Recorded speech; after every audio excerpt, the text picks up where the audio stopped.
I heard you were out late last night and got picked up by the police. So? What time did you get home? You didn't even text me. Why should I? Dad picked me up. Your father had to leave work early to get you. I already apologized to the cops. Why did they have to call the school? Because you're still a student and there are consequences. It wasn't even that serious. We were just at the park. After curfew, with people drinking. It's not like I was drinking. What was the point of apologizing if they were going to tell the school anyway? The point is taking responsibility for your actions. I'm so tired of these lectures. This behavior is becoming a pattern. How many times has this happened now? It's not a big deal. It's becoming one. Your teachers are concerned. They're always concerned about something. You're about to graduate high school and start college. You need to think more carefully about your actions. I'm just getting an early start for fun. There's a difference between having fun and making poor choices that can affect your future. Ugh, stop acting like my mom when we're not even related by blood. You're just some stranger. After 10 years together, I'm hardly a stranger, Natalie. You're not family, though. I've been raising you since you were 8 years old. Raising is a strong word for what you did. I can't stand that. Can't stand what, exactly? You pretending like you have any right to tell me what to do. I never pretended anything. I'm just talking about your pattern of behavior and the fact that it's affecting your school record. And by the way, I didn't even know about you getting picked up by the police until your teacher told me today. Of course they told you about it. That's because you're annoying when you find out. I'm just concerned. There's a difference. No, there really isn't. You get dramatic and start with the "I'm so disappointed" routine. That's why I asked Dad to pick me up. And he left work to do it, which isn't fair to him either. He didn't mind. Dad never gets mad at me, no matter what I do. Maybe because he knows I'll be the one dealing with the aftermath. Or maybe because he actually loves me. Unlike you, my fake parent. That's uncalled for, Natalie. I probably shouldn't say this since I'm married to your father, but sometimes people avoid conflict because they don't want to deal with the hard parts of parenting. If someone truly cares about you, they'll get angry when they should. So you're saying Dad doesn't care about me? Nice try. That's not what I'm saying at all. I'm saying caring involves both the easy and difficult parts. Are you trying to say you're a good mom? I'm trying to be the best parent I can be. That's gross. Why is it gross? Because you're not my mom. Stop pretending. No wonder you made that embarrassing thing. What embarrassing thing? That scrapbook. The graduation scrapbook? What's embarrassing about that? It's so desperate. You gave me one when I graduated elementary school too, but it was seriously cringe. I spent months collecting those photos. Yeah, and that makes it even more pathetic. Nobody asked you to do that. If you want to play pretend mom, do it somewhere else. Pretend mom? Is that how you see it? What else would you call it? You can't have kids, so you're trying to claim me. That's incredibly hurtful, Natalie. I've been trying to be a real mother to you. But you're not. My only real mom is my birth mom who passed away. I know I can never replace her. I've never tried to. Then what do you call the lectures, the scrapbooks, the constant hovering? I call it parenting. I can't accept someone like you as my mom. After 10 years together? Those don't mean anything. Dad feels the same way. That can't be true. We've built a life together. He's just been hiding it. Your father told you that? He didn't have to. It's obvious from how he acts. The proof is that when I told him I didn't want you at my graduation, he said, "Do whatever you want." He said that? Yep, because he knows you're not really family. So we're saying you disappeared. What do you mean disappeared? Just what I said. Don't come to my graduation. You're seriously asking me to miss your high school graduation? I'm not asking, I'm telling you. It's creepy having you play mom at my graduation ceremony. I've been to every school event for 10 years. And now you can stop. Consider it your graduation gift to me.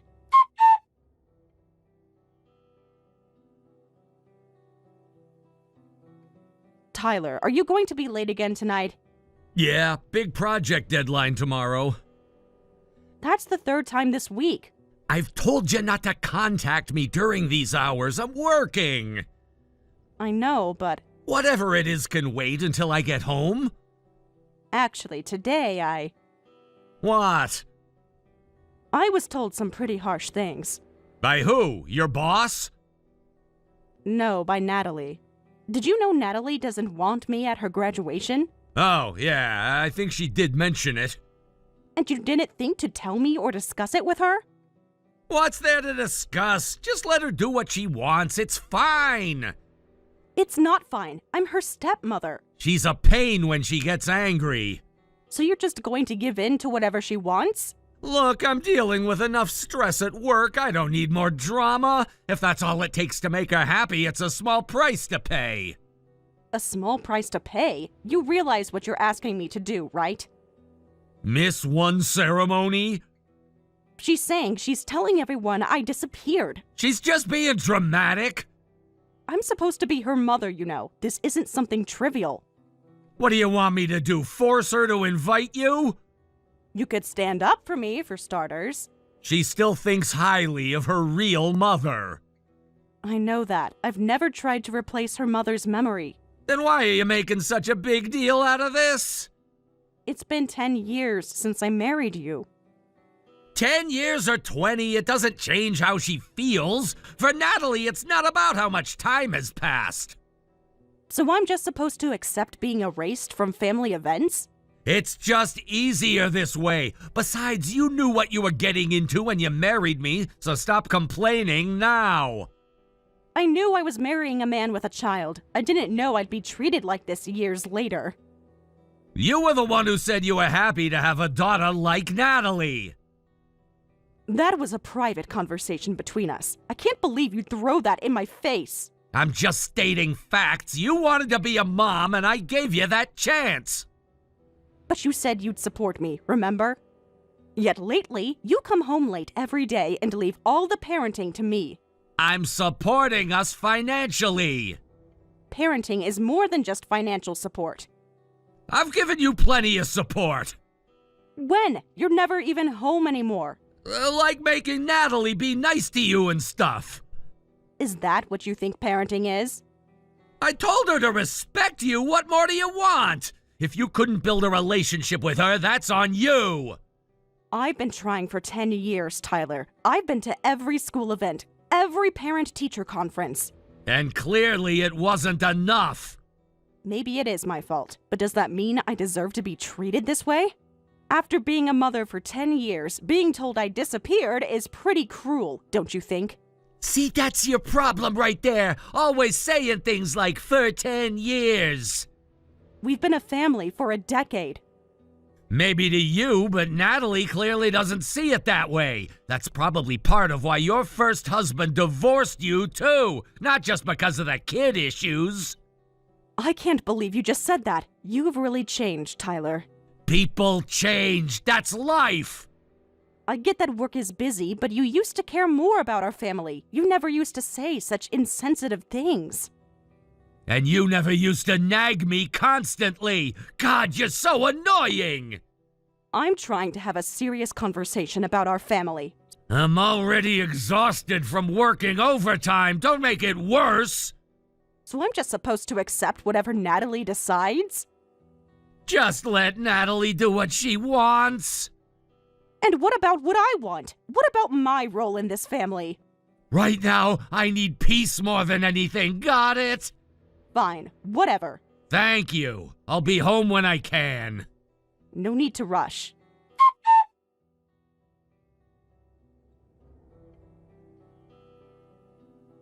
Natalie, are you coming home tonight? Maybe. Why?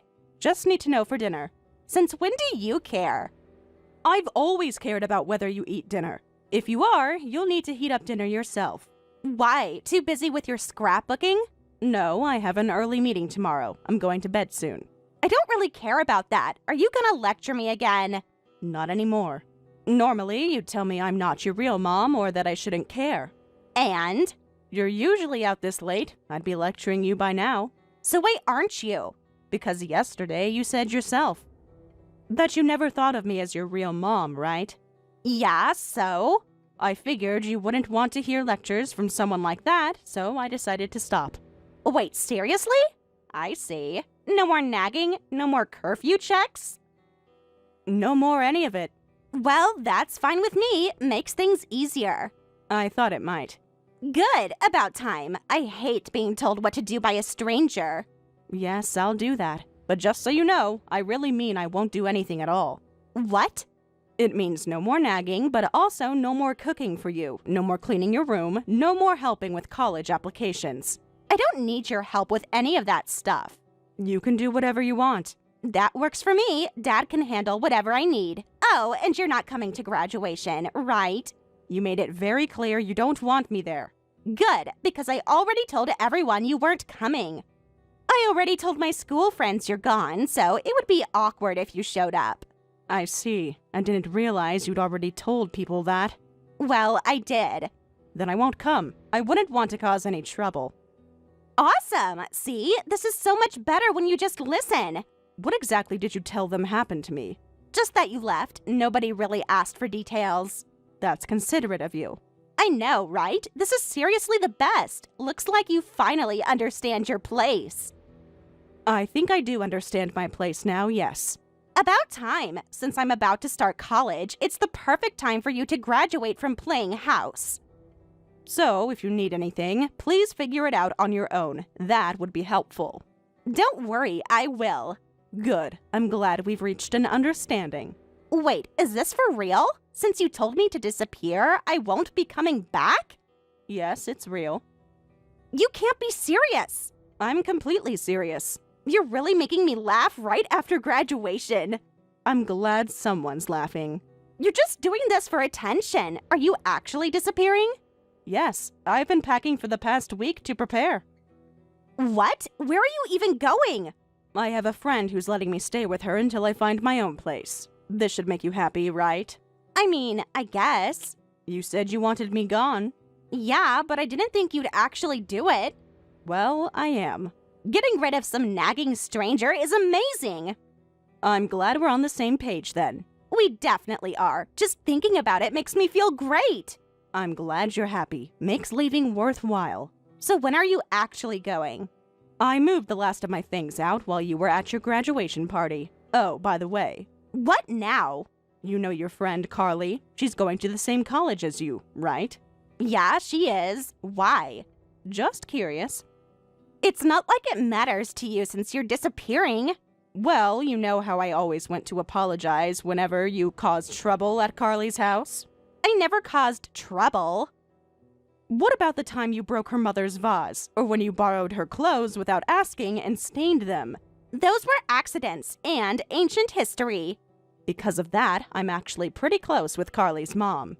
So, what does that have to do with anything? And can you stop saying I caused trouble? She never complained about it. She complained to me many times. Whatever. That's between you and her, not me. I'm having lunch with Carly's mom before I disappear. Good for you? Seriously, why are you telling me this? Do whatever you want. Oh, really? So you're fine with me going to lunch then? I said do whatever you want. It has nothing to do with me. If you say so. I don't care what you do. I see. I understand. Well, thank you for everything. For what? I didn't do anything. Exactly. Things might get tough, but good luck. We'll be fine without you. Better, actually. I'm sure you think so.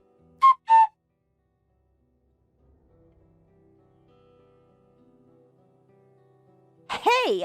Dad, I told you I don't want any more cup noodles. What do you want me to do? I don't know how to cook. Learn? Order something. Anything but cup noodles again. Why is this all we have? Because I don't have time to go grocery shopping between work and dealing with everything else around here. You could have picked something up on the way home. If you're gonna complain that much, why don't you go buy something yourself? With what money? Make something with what we have in the house. Have you looked in our fridge lately? It's empty. Should I go buy a bento? If that's what you want. I don't have any allowance. Didn't I just give you money last week? That was for school supplies, which I bought. And there's nothing in the fridge. Also, we're out of shampoo. So we need to go shopping, I get it. Pick some up on your way home tonight. Would you stop dumping everything on me? Who else am I supposed to ask? Michelle is gone. Why don't you go shopping yourself for once? And pay with what? I just told you I don't have money. I'm exhausted from work. I can't do everything around here. I already told you I don't have money for that. And stop acting like I don't do anything. What exactly do you do around here? I've been washing your dress shirts and suits, you know. Is that why they're wrinkled? I wash them and hang them up. What more do you want? Is it too much to ask you to do the shopping? Do a better job! Excuse me? I'm trying my best here. I don't know if you're just throwing them in the washer and forgetting about them, but they smell! And they're all wrinkled because you didn't iron them. Since when do I need to iron your clothes? Michelle never taught me how to do that. Do you have any idea how embarrassed I was going to work like that? That's not my problem. It is your problem. We're a family. We need to help each other. That's convenient, and the trash is piling up because I don't know which day is garbage day. Tuesday and Friday mornings. It's not that complicated. How was I supposed to know that? I thought I'd finally be able to live comfortably once that woman was gone. That woman kept this house running. This is the worst. It hasn't even been 2 weeks since Michelle left. And it's been terrible. You were the one who wanted her gone, remember? Do you know how many times I've had to apologize to the police and your friend's parents? That has nothing to do with Michelle being gone. It has everything to do with it. She used to handle all that. You're about to start college. Please stop causing these problems. There you go, blaming me for everything. I'm not blaming you. I'm asking you to be more responsible. Living with just you is impossible. Feelings mutual, kiddo. I'm leaving. What? I'm going to stay with a friend for a while. Which friend? Does it matter? Someone who still talks to me. Seriously, give me a break. Stop causing more problems. I don't care if it causes you problems. How will you support yourself? Don't contact me. I'm not coming back for a while. You can't just walk out like this. I can't deal with this anymore. This is absolutely ridiculous. Dad, you're totally useless. I'm doing my best here. Your best is not enough. Michelle would agree, don't you think?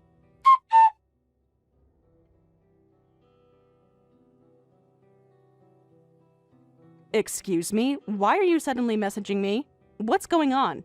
Dad can't do housework but keeps complaining. That sounds like a problem between you and your father. The house is basically a garbage dump and we're eating cup noodles every day. Learning to cook would solve that problem. You never taught me how to cook. You never showed any interest in learning. Michelle, please come back. Why would I do that? Because we need you. It's chaotic here. Otherwise, I don't want to go home either. No way. I'm building a new life now. But I hear you two are fighting constantly. It's impossible. He doesn't know how to do anything around the house. Michelle, aren't you worried about us? Why would I be worried? You're the one who told me to disappear, remember? I didn't think you'd actually do it. After living as a family for 10 years, you said that to me. I'm completely done with both of you. You don't mean that. I don't care anymore. Don't say that. Dad told me everything. Everything about what? About how much you cared for me. You thought of me like your own daughter, right? I did once, yes. So please come back. I already told you, all those feelings are gone. You don't mean that. You can't just stop caring. And by the way, listening to you, I'm wondering if you've even realized it yet. Realized what? About how people are treating you now. What do you mean? Haven't you noticed people around you acting differently lately? Now that you mention it, Carly has been distant, but... I figured as much. Carly was pretty disgusted by the whole thing. What whole thing? Remember when I mentioned having lunch with Carly's mom before disappearing? Yeah? Carly was there too. No. I told them I was disappearing because you asked me to. What? You had no right to tell them that. I had every right. It's the truth. Are you kidding me? This isn't a joke. I asked if I could have lunch with Carly's mom, and you said I could do whatever I wanted, remember? Not this. I didn't mean this. You said that yourself. That's not what I meant. It's one thing if she was going to a different college, but Carly and I are going to the same school. Yes, that's unfortunate timing for you. And she knows a lot of people. This won't just affect my current friends, but could ruin my reputation at college too. Actions have consequences, Natalie. What were you thinking? You were the one telling everyone I disappeared. A girl Carly's age would naturally tell her other friends about it. That's exactly the problem. Can't you just make something up to cover this? No, facts are facts. Please, I'll do anything.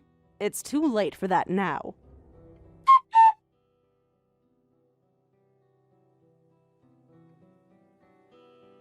Hey, I heard from Natalie. You're the worst. Hello to you too, Tyler. What did you tell Carly and her mom? The truth, that Natalie asked me to disappear. Even if you're just her stepmom, you should care more about Natalie. I cared for 10 years. Where did that get me? Getting revenge just because she said a few things to you? You're a failure as a parent. If I'm a failure as a parent, what does that make you right now? I'm doing my best in an impossible situation that you created. That's interesting. When we first got married, you used to think about Natalie's problems with me. That's why I married you, and why I could think of Natalie as my own daughter. Don't try to twist this around on me! I'm not twisting anything, but now you prioritize work over family and dump all the problems on me. I've been working hard to support this family! If anyone's a failure as a parent, it's you. That's not what we're talking about right now. I'm directly addressing your accusation. You're about to ruin Natalie's entire college experience, you know that? Natalie ruined her own college experience when she decided to treat me like I didn't exist. And you're acting like this? Acting like what, exactly? What about your attitude when your wife said she was going to disappear and you ignored it? That was just talk! She was being a dramatic teenager! Before criticizing others, take a look in the mirror. I don't want to hear your excuses! They're not excuses, they're explanations. I'm asking what you're gonna do about Natalie! You figure it out. You're her father, after all. After what you've done, you owe us help fixing this! And are you sure you should only be worried about Natalie right now? What do you mean by that? Do you have any idea how much I've been supporting you behind the scenes? What are you talking about? That has nothing to do with this! Actually, it has everything to do with it. Stop being cryptic and just say what you mean! Because I told all the wives of your colleagues everything that happened. You did what? What's happening to Natalie will soon happen to you, too. What? You mean about you disappearing? Yes, about how you and your daughter decided I should disappear. You're joking, right? Unfortunately, I'm not. I can't believe you would do something like this! You can't? Really? They'll tell their husbands right away, and then the rumors will spread throughout the company in no time. What's gonna happen to me? Well, how do you think people at your company will react when they hear you encouraged your daughter to pretend her stepmother of 10 years disappeared? The position I have now was built by sacrificing my family! Ah, so you admit it. That's not what I meant! I'm not trying to ruin anything. I'm simply telling the truth. Do you have any idea what this could do to my career? You say it so casually, sacrificing my family, as if we were just pawns in your career game. That's not what I meant, and you know it! Have you ever thought about how much I suffered while you were making those sacrifices? Of course I have! I was working for all of us! Or were you working for yourself? Considering that, it's only fair you experience some of the sacrifice. This is insane! You're deliberately trying to hurt us! No, I'm finally looking out for myself after years of looking out for you both. Look on the bright side. What possible bright side could there be to this? Now you'll understand what it feels like to be the one sacrificed. You'll regret this, Michelle. I doubt that very much. Michelle, please, I can't take any more. My, you're calling awfully early today. Aren't you supposed to be in a meeting right now? I had to step out. This is important. You used to get angry if I contacted you at this time. What changed? Everything has changed. You know that. Do I? Please, elaborate. Your rumors are making it impossible for me to work. They're not rumors if they're true. People are looking at me differently. They're whispering. That must be uncomfortable. I'm already exhausted because I can't handle the housework, and then I come home to fight with Natalie. Sounds challenging. I can't live like this anymore. That's how I felt for the past few years, Tyler. This is different. Is it? How so? I thought Natalie ran away from home. She came back. Had nowhere else to go. Don't act like you don't know. How would I know? We're not in contact. The rumors spread and our friends are avoiding her. I'm not surprised. I thought she had lots of friends. Even if that's true, she must have some friends who don't care about rumors. I told her the same thing. Carly's not her only friend. Turns out she didn't have real friends after all. That's unfortunate. Everyone believed Carly's story and immediately distanced themselves. People don't like those who mistreat their parents. I guess they didn't trust Natalie much to begin with. I see. As her former mother, I have thoughts about that. You're still her mother? You can't just stop being her mother! But it's not my problem anymore. You both decided you'd be better off without me. We were wrong! So incredibly wrong! I'm truly sorry about that. Are you sorry, or just sorry about the consequences? Both! Everything! I've really felt your absence this past month. In what way? In every way! The house is a mess, the bills are piling up, I'm behind at work! Please, come back! I don't care about your convenience. It has nothing to do with me anymore. It's not about convenience, it's about our family! What family? The one where I disappeared? You keep saying it has nothing to do with you, but we're not divorced! Not yet. What does that mean? Let's get divorced. No! That's not what I want at all! It's what I want. I'll bring the divorce papers, so make sure to sign them. Hey! That's not something to decide so easily! I've had plenty of time to think about it. Think about our history! I have been. That's why I want a divorce. You remember when we met through my friend? We were both divorced? Yes, I remember. Natalie was only 8 then, and you said she was adorable and that you wanted to support me. Yes, I do remember that. I truly meant it back then. Then it's not too late. Let's start over. But the you I wanted to support and the Natalie I wanted to accept, despite not being blood-related, are both long gone. We're still here. We can change. The family I cherished disappeared a long time ago. Please don't say that. We need you. You need what I provide, not me. That's not true. I miss you. The real you. It's too late for that, Tyler.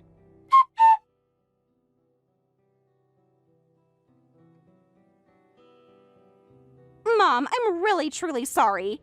Mom, you've never once called me that before, and now you suddenly use it? I should have called you that years ago. Interesting timing. Do you think I'll forgive everything just because you call me that? No, that's not it. I finally realized. Realized what? Both Dad and I have been supported by you all this time. It took my absence for you to see that? I know it's terrible that I didn't see it before. Whenever I got in trouble at school or caused problems for friends or others, you always went around apologizing. Yes, I did. Thanks to that, I wasn't completely ostracized. You had opportunities many kids wouldn't have had. And Dad, too. Dad's always been selfish, so you made sure he maintained good relationships with his coworkers and their wives. I did what I thought a good wife would do. That's how we've both been supported. I understand that now. What, you think understanding and apologizing makes everything okay? No, I don't expect it to fix things just like that, but it's a start, isn't it? For 10 years, I supported you as your mother and Tyler as his wife, and the result was being treated like I disappeared.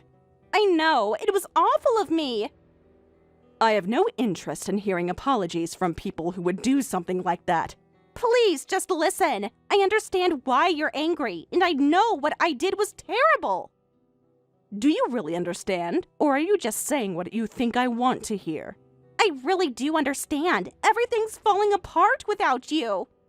Carly's spreading rumors to everyone from high school, and I'm already isolated at the college I just started.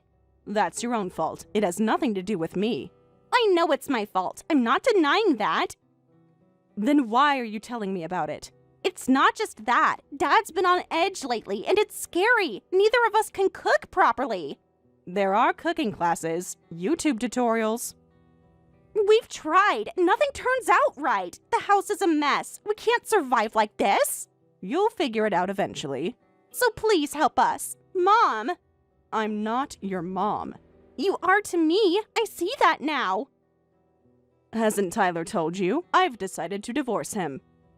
No, he didn't tell me that. That absolutely cannot happen. It's already happening. Dad and I won't recover if you divorce him. That's not my problem anymore. Besides, you'll regret divorcing him too. Excuse me? Why would I regret it? Because you can't have kids, right? I can't believe you just said that. I didn't mean it like that. Then how did you mean it?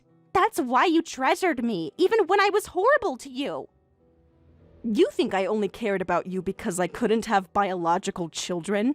I mean, I acknowledge you're really attached to kids. I'm attached to you because I raised you for 10 years. So from now on, I'll be your ideal daughter.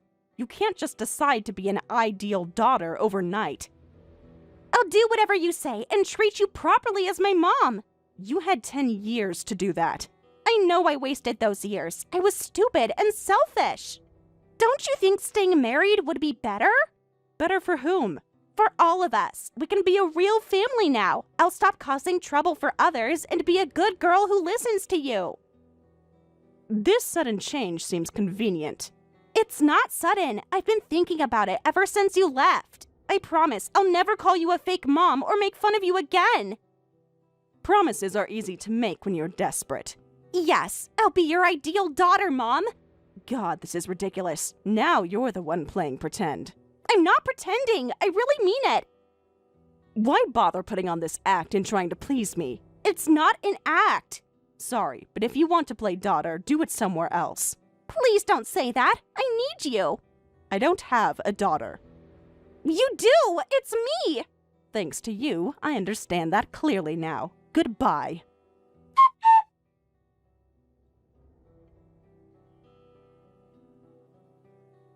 Afterward, I presented Tyler with divorce papers. When he wouldn't sign them, I filed for divorce through mediation. In the end, I couldn't claim compensation, but considering Natalie's age and our history, I was exempt from child support. And our assets were divided equally as usual. After the divorce, Tyler lost his standing at work due to the rumors and resigned voluntarily. Now he's apparently working temp jobs and drinking heavily. As for Natalie, she dropped out of college due to the rumors and financial situation. She occasionally works part-time, but mostly lives as a shut-in. Meanwhile, I'm trying various hobbies while working to make up for the 10 years I spent holding back. These days are more fulfilling than any moment in those 10 years, and I plan to enjoy the rest of my life to the fullest.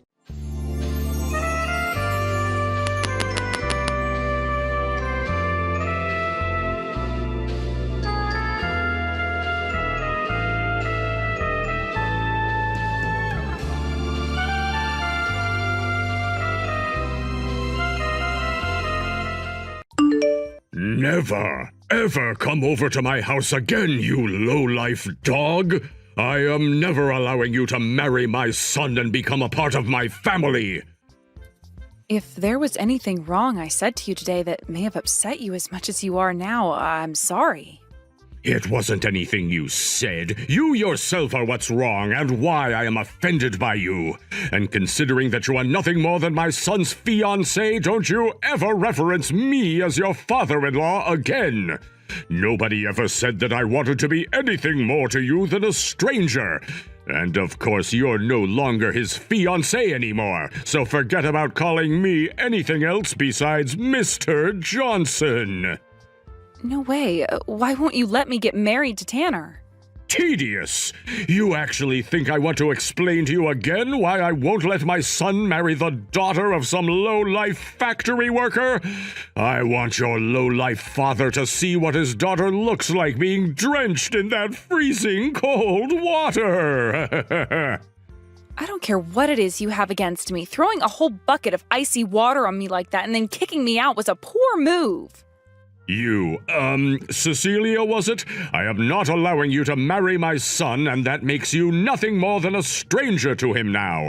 And that means a complete stranger and a lowlife like yourself will have nothing to do with my family anymore. I'm sure you hate the fact that your father happens to be some filthy factory worker now. Factory workers are nothing more than dirty little idiots covered in the oil of their machinery, risking their life doing all that manual labor, working for nothing more than some spare change like the fools they are. In other words, that makes your father nothing more than low-life scum. They can't study like the rest of us can, and that's why their only option was working using their bodies and not their minds. Seeing them live in such a pathetic way gives me the creeps, like having to look at a bunch of mindless cockroaches scurrying around. And you think I'd ever let my son marry the little brainless brat that came out of such a slimy cockroach's testy? Working as a factory worker is a very important and well-respected job. Why do you think you have the right to do such a thing to me and say such things about my dad? Because I happen to be on a completely different level above all of you. I happen to be a department leader within a very large company, and my job is to instruct a bunch of my subordinates on what they should do. That means I have the right to judge others by their work and make decisions for them. And if you didn't know this already, my company has a factory of its own, and all of those that work at said factory are mine to command. And if your father were to be like one of them, then that would mean his daughter would be at my command as well. Doesn't that make sense to you? Oh, seems that time has been getting past me now. Unlike you, I don't have all the time in the world to just sit and chat. Now would you please scurry off like your disgusting father and leave my yard at once? No way.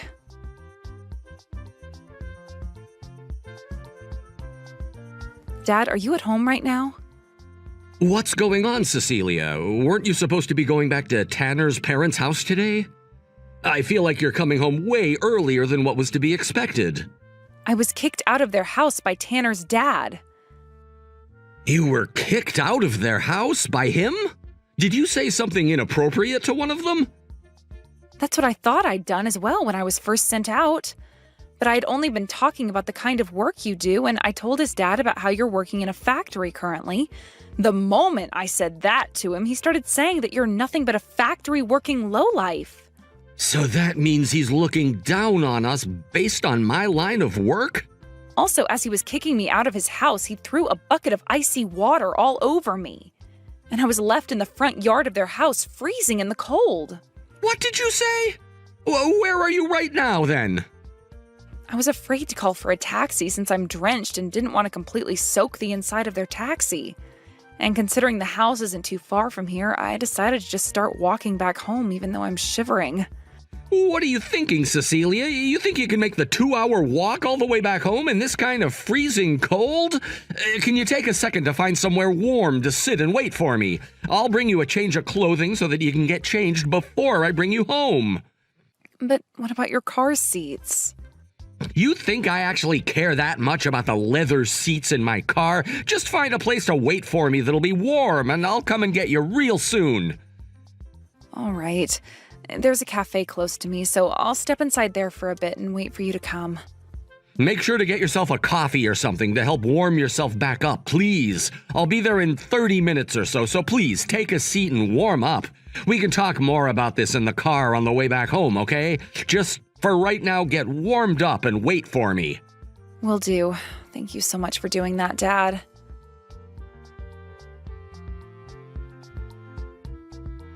So, what's it going to be? Are you going to be giving up on marrying my son forever now? I've made sure to have my son block your number, so that means you'll never be able to get in touch with him again, I'm sure. Had I let my son talk to a low-life daughter like you for any longer, my family's image, which I've spent all my life making perfect, would be stained. Why would you say such things? Not only does my dad, but all of those men who work their butts off in factories everywhere take great pride in their work.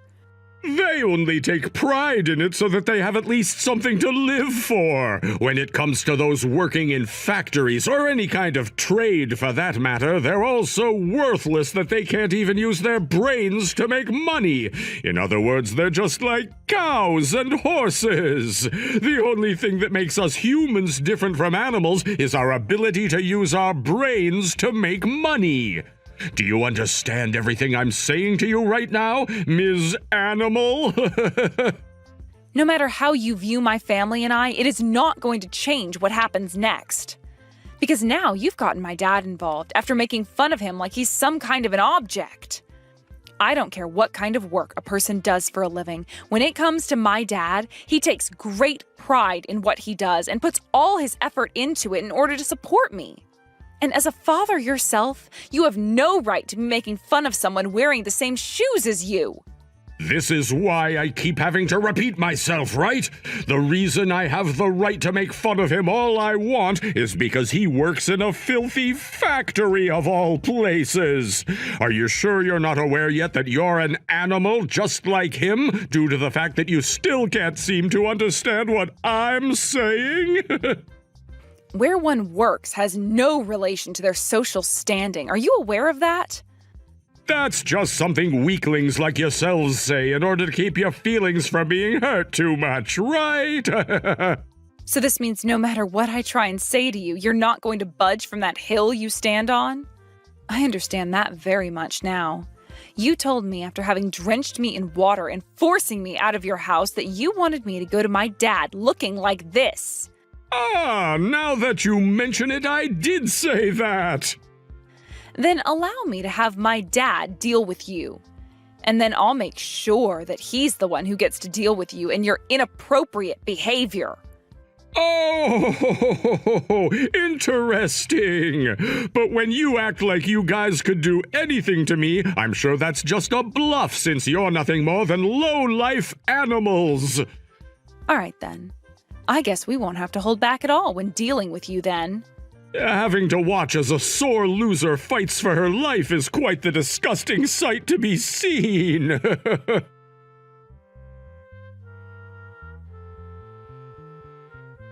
You bitch! Now you've really gone and embarrassed me, lying about how your father was nothing more than a filthy factory worker to me!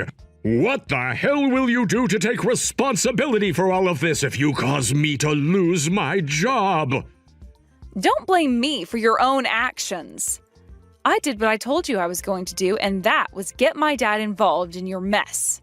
Crap! All you have are your useless excuses! What about him? He's a factory worker! You were hiding the fact that he's the CEO of my company's parent company from me! And furthermore, you went and told him about how I threw water on you and said all of those things about you and him! You are nothing but the devil! You seem to still think this is all my fault, even though this is the outcome of you making fun of my dad's job. And because of your own self-destructive pride, you acted like you were better than us and that you could act whatever way you wanted. Now, you stop trying to blame me for your own behavior, you man-child. No way! You were the one that said things in a manner to make me get the wrong idea of you and your father. And now that you've gone and shamed my name, I'm going to fight back and make sure that your father is ruined. I'll make your father regret ever doing anything to slight me. And you know what I'm going to say about your father after this is all over? Due to a slight misunderstanding, Cecilia's father had to end up in such an accident. I'll make sure you guys are to blame for all of it. You really think something like that will fly when I can just screenshot what you said to me there? Huh? All I ever did was tell my dad what happened between you and I, and nothing more. So don't take actions against either of us when we're the ones who are actually acting like normal human beings. Also, when it comes to my dad, he's already 3 steps ahead of you in terms of ending your career. He's 3 steps ahead of me? What the hell does he think he's going to do to my career and me? He told me that the first thing he's going to do is have a word with your company's CEO about how you've behaved today. What? How dare he talk about another company's employee like that? That's called abusing one's power, that is. What the heck are you blabbering on about? He's not abusing his power when his job is quite literally to talk with other CEOs about their company. No, he's trying to do something to me in order to protect his daughter. If that right there isn't called him abusing his power, then what the hell is it called? This has nothing to do with me anymore, Paul. This has to do with all the companies that your company happens to work with, which also have factories that they maintain. And all of those workers in those factories, which you referred to as thoughtless animals and lowlifes, all because they don't work in the office like you do. And you also made the point that they all do as they're commanded by you. That right there is a company-wide issue, if not a field-wide issue, when it comes to all the companies around here your company's been working with. Do you understand what I'm saying yet? None of this was my fault, as I play no part in my dad's company, nor yours. This right here is an outcome you chose when you decided to act like a complete jackass towards my dad and I. The way you behaved today pulled the trigger to the gun you had pointed at your head. Damn it! A little bitch like you will never be able to listen to what I'm saying. I got your father's business card from my son a second ago, and I will be calling his number now in order to talk to the asshole of all assholes himself.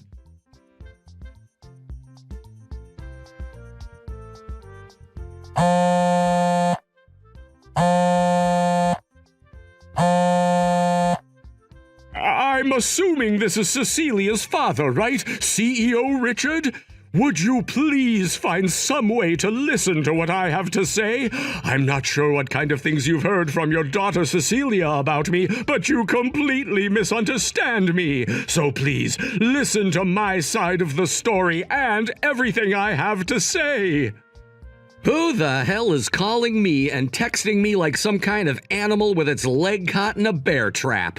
I already know about how you dumped freezing cold water on my daughter before kicking her out of your house into the frigid cold of winter. I don't think I have it in me to listen to whatever kind of bullcrap you have left to whine about. And what I'm trying to say is that what you heard about me is completely wrong. Your daughter, CEO Richard, she lied to me. When you say she lied to you, are you talking about when she was telling you that I work at a factory?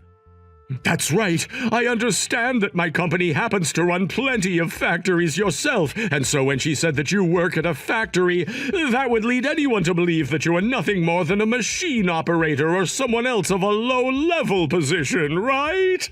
Of course, right now I'm working as the CEO of this company, but before I ever made it to this position, I happened to work as the one thing you seem to despise most, a factory worker. What? You were a factory worker before? I understand that you want to make what your daughter did seem light, but there's no need to joke about yourself like that. I'm not freaking joking. You want to know how I got into this position? I worked my ass off for the company from the ground up, starting as a simple 12-hour shift worker.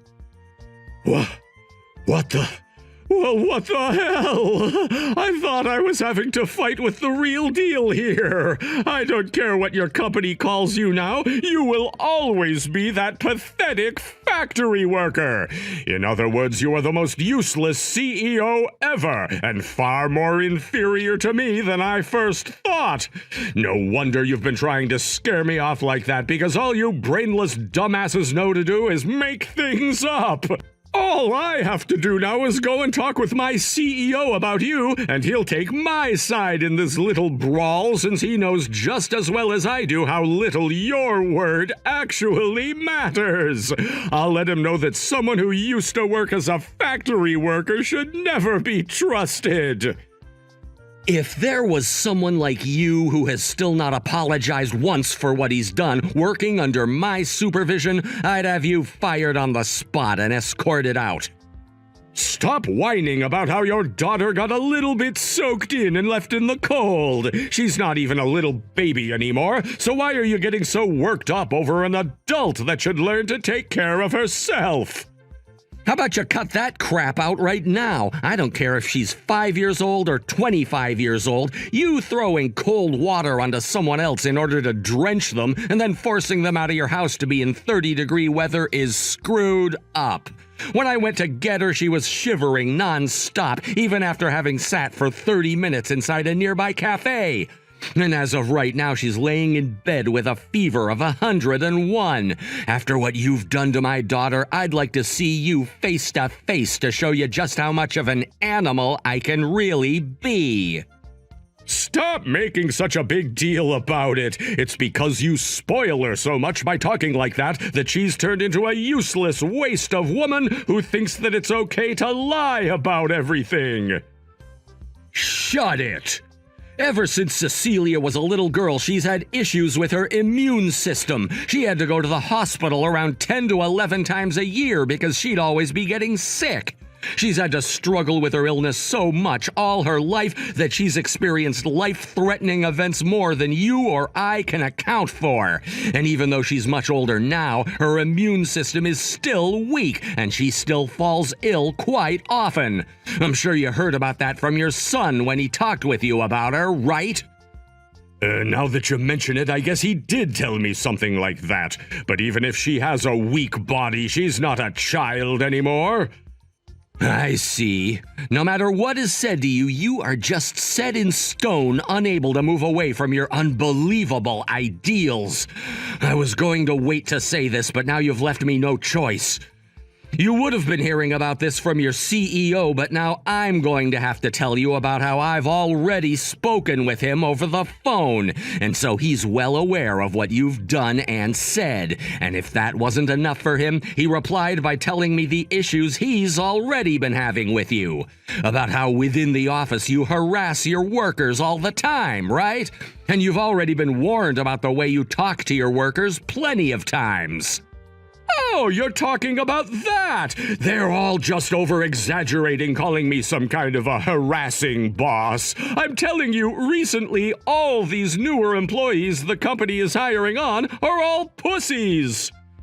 But the thing is, you're the only one who thinks such a thing, because while I was talking with your CEO about you, he told me he was already in the works of having you removed from his company.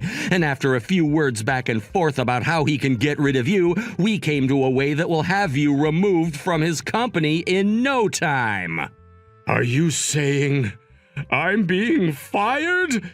I will not allow that to happen. I'm a department manager of all people. Even though you don't bother acting like one?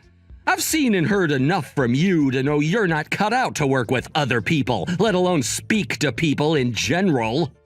And considering that you attacked my daughter and slighted my name all because she said I work in a factory, I've started to believe you're better off working as a janitor or something, since you love to talk so much crap. I haven't done anything wrong, though. The fact that you're even having to say such a thing now shows you've been doing all sorts of things wrong. Go ahead and keep on saying you've done nothing wrong, but I'm not going to listen to you any longer, as I have better things to do, like care for my company. God damn it! Crap! I'm going to talk with my CEO about all of this right now. He'll forget about everything you ever said to him about me the moment a longtime employee who's now a manager goes and has a word with him about this. I wouldn't go into that conversation with him holding high expectations for yourself. He's already decided to have you removed from the office. No way he's already decided on that. Just shut the hell up, and don't you ever come around my daughter or myself ever again. If I find out that you've gone and done anything else to my daughter, I promise you I'll make the trip over to your place and settle this crap like a man. All of you all complaining about me? Screw you all!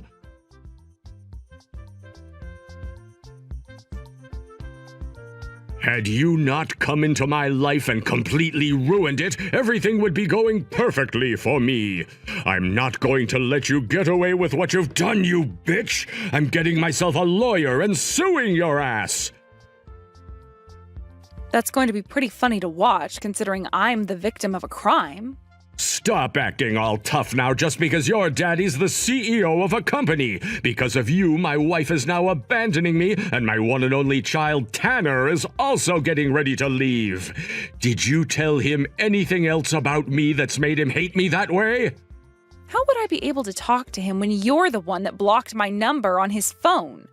And he didn't have to hear anything else from me after what you did because he learned that day that you are nothing more than a fat schoolyard bully. Shut up! I'm not going to be preached to by a brat like you. I'm not holding back anymore. I'm going to make you take total responsibility for all you've done to my once perfect life. I'm going to make you pay me in a settlement that will keep you from ever retiring, so I hope you're ready to work your life away as a slave.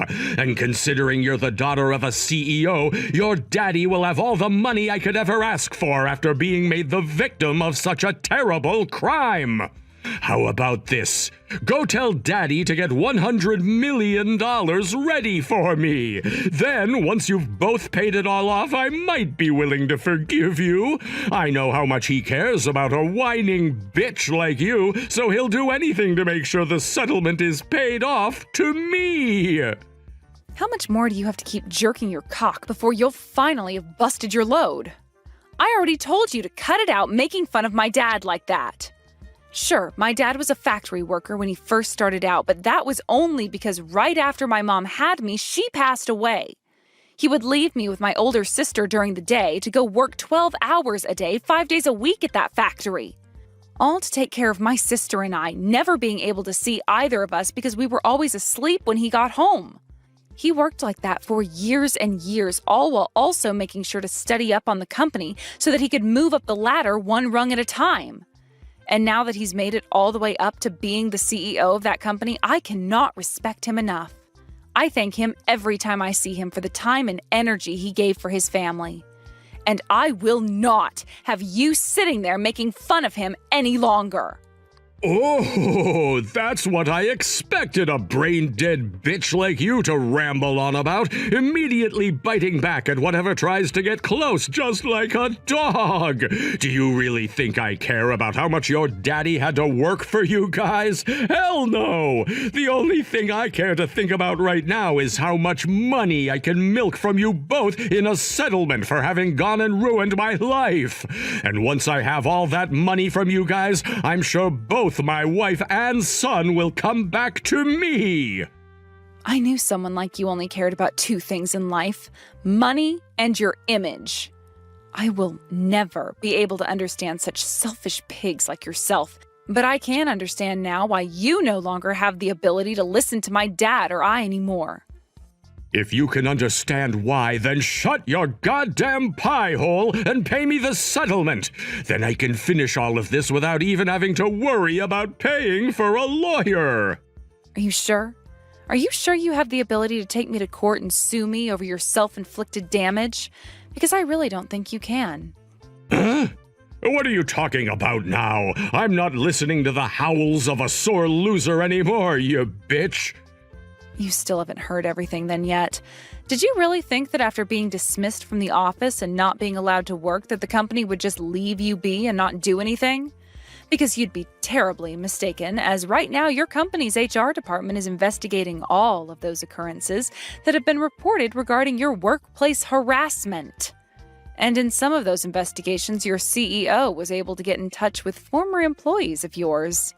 There happens to be close to 57 different people who are wanting to take you to court now for over 173 different cases of workplace harassment, and they will be allowed to do so now with the evidence the company has gained.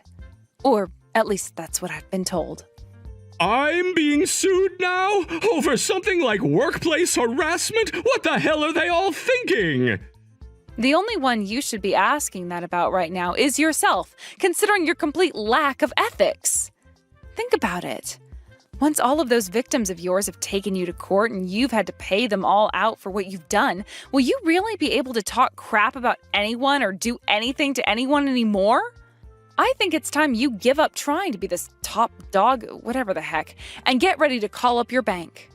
No way. I don't have that kind of money right now. I've already been told by my wife that I need to get my accounts in order for the divorce. And now you're saying I have to pay all of those victims I harassed? What the hell am I supposed to do here? I don't know. That all sounds like a problem that you'll be dealing with alone. I've got it. I'll allow you to get married to Tanner now. So would you please do something to stop all of those people from trying to sue me now? I'll be willing to settle with all of them outside of court for a smaller amount, and I'll stop calling myself the top dog if that's what you want. And what would be in it for me then? What would be in it for you? You can't be asking for something for yourself right now. You and I are family now, right? What? Family? We were close to becoming one a little while back, sure, but after what you ended up doing, you ended any chance of that ever happening. Cecilia, I promise to apologize to you for everything I've done up until now. At the very least, could you give me one last chance to have a word with your father about this? He's already gone and blocked my number, and I'm no longer able to find any way to get in touch with him. That's my dad's answer to your actions, so there is nothing I can do to change that. And pretty soon here, I'll be blocking your number as well. Therefore, I don't have a job or any money anymore, and both of my family members are about to leave me. What am I supposed to do in a situation like this? I don't really care. How about you use that perfect head of yours to come up with an answer to that? What? You absolute whore! Hey, don't just run away from our conversation like that! Damn it!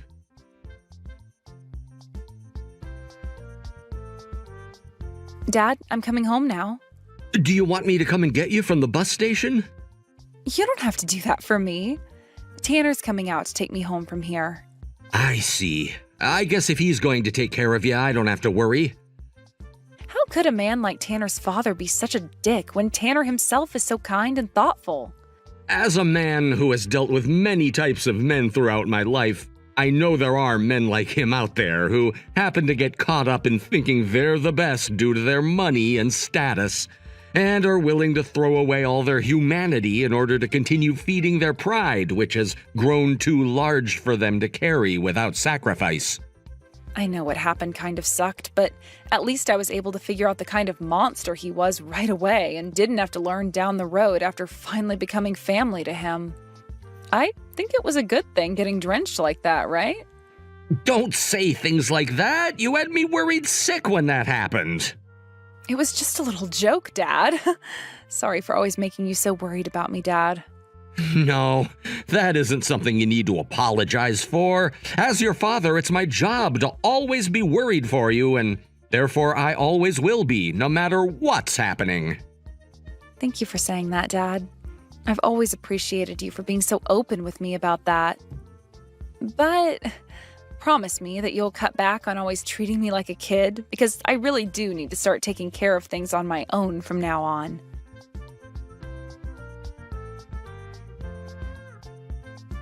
After having lost all ties to his family and having lost his house in the divorce, Paul was forced to run away from them. With no money and no place to work anymore, he tried his best to find another job quickly, but all of the offices in town heard about what he'd been getting sued for, and so he was forced to look elsewhere.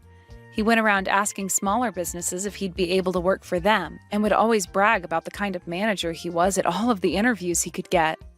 But of course, nobody was willing to hire such an arrogant man, especially when they're still acting like all of that workplace harassment was a good thing and a skill. After about a week of no luck anywhere and no place to call home quite yet, Paul ended up having to become more desperate than before, as he knew the time was drawing near for him to have to go to court. And so in the end, he would end up in the one place he made fun of so much, and that was a factory just outside of town processing cow crap into good manure for farms. He would soon be called to court not too long after starting his job there, and after having to pay close to $127,000 for all of his victims, he would barely have any money left over from his paychecks. In other words, turning him into quite literally a lowlife nobody. After Tanner's family had all disowned Paul and cut ties to him for good, talks about our marriage were able to resume and we could work on planning the wedding. And just like that, he and I finally had the chance to go to the courthouse and get married. My dad happens to really love Tanner, and they will joke a lot about how my dad wants to make him the next CEO of the company. However, no matter how much those two joke about it, in my eyes, I can see that there might be a slight amount of seriousness to their talks, and that my dad may someday actually give his position to Tanner. And as for myself, I have a doctor's appointment coming up pretty soon. And that's where I'll be learning if our family will really gain a new little life in it or not. I'm sure neither my husband, my dad, or the rest of my family will be expecting something like this yet. But if I really do have something small coming, that'll sure be the surprise of a lifetime for everyone at home. Audrey, I heard all about what you did recently. You gave your mother a brand new house as a present, right? Congratulations on that. How wonderful. I'm sure she's so thankful for all that money that you spent on the place and is very excited to move in. Thanks for that. It took a lot of work to get to this point, but I was happy to treat my mom to a new house. The last one we had been living in for so long was way too old for any decent repairs, so we were told it would be best to move out. Unless we wanted to spend almost double what the house was worth fixing it. I see. I think that kind act you did for her will stay in her memories forever. Now, I have something I want to talk to you about relating to the topic of you getting a new house for your mom. What does he have to tell me? You're not actually going to be living in that new house, right? Your mother, as well as my husband and I, will all be living there. Just the three of us. So you'll need to go somewhere else for us. Excuse me? As I just said, you're going to have to go and look for a new place to live, please. I'm sure having to look for a new place to live at a time like this will be tough on you, but I know you can find something. And if you had the money to afford a brand new house, then you must have enough to afford a smaller place, too. Hold on a sec. What the hell is this? I was the one that bought this house, you know. What makes you think you can say things like that? I do know that. But that place is a present for your mother, right? So that means the new house is your mother's, and she can choose what to do with it and who gets to live there. I understand that, but this all has nothing to do with you, Kristen. I don't get why you get to live there with my brother and mom and I have to leave. The house is big enough for all four of us to live comfortably there if you really want to move in with us. There's no reason I have to leave for you both to live there. I understand that I have no right to choose whether I'm allowed to live there or not. And I get that the house is large enough for more than just 3 people, but this happens to be what your mother is wanting. What? My mom wants this to happen? Your mother herself said that she wants to be living with your brother and I. You won't have any complaints about something your mom is saying, right? You're lying, right? My mom has no reason to say something like that.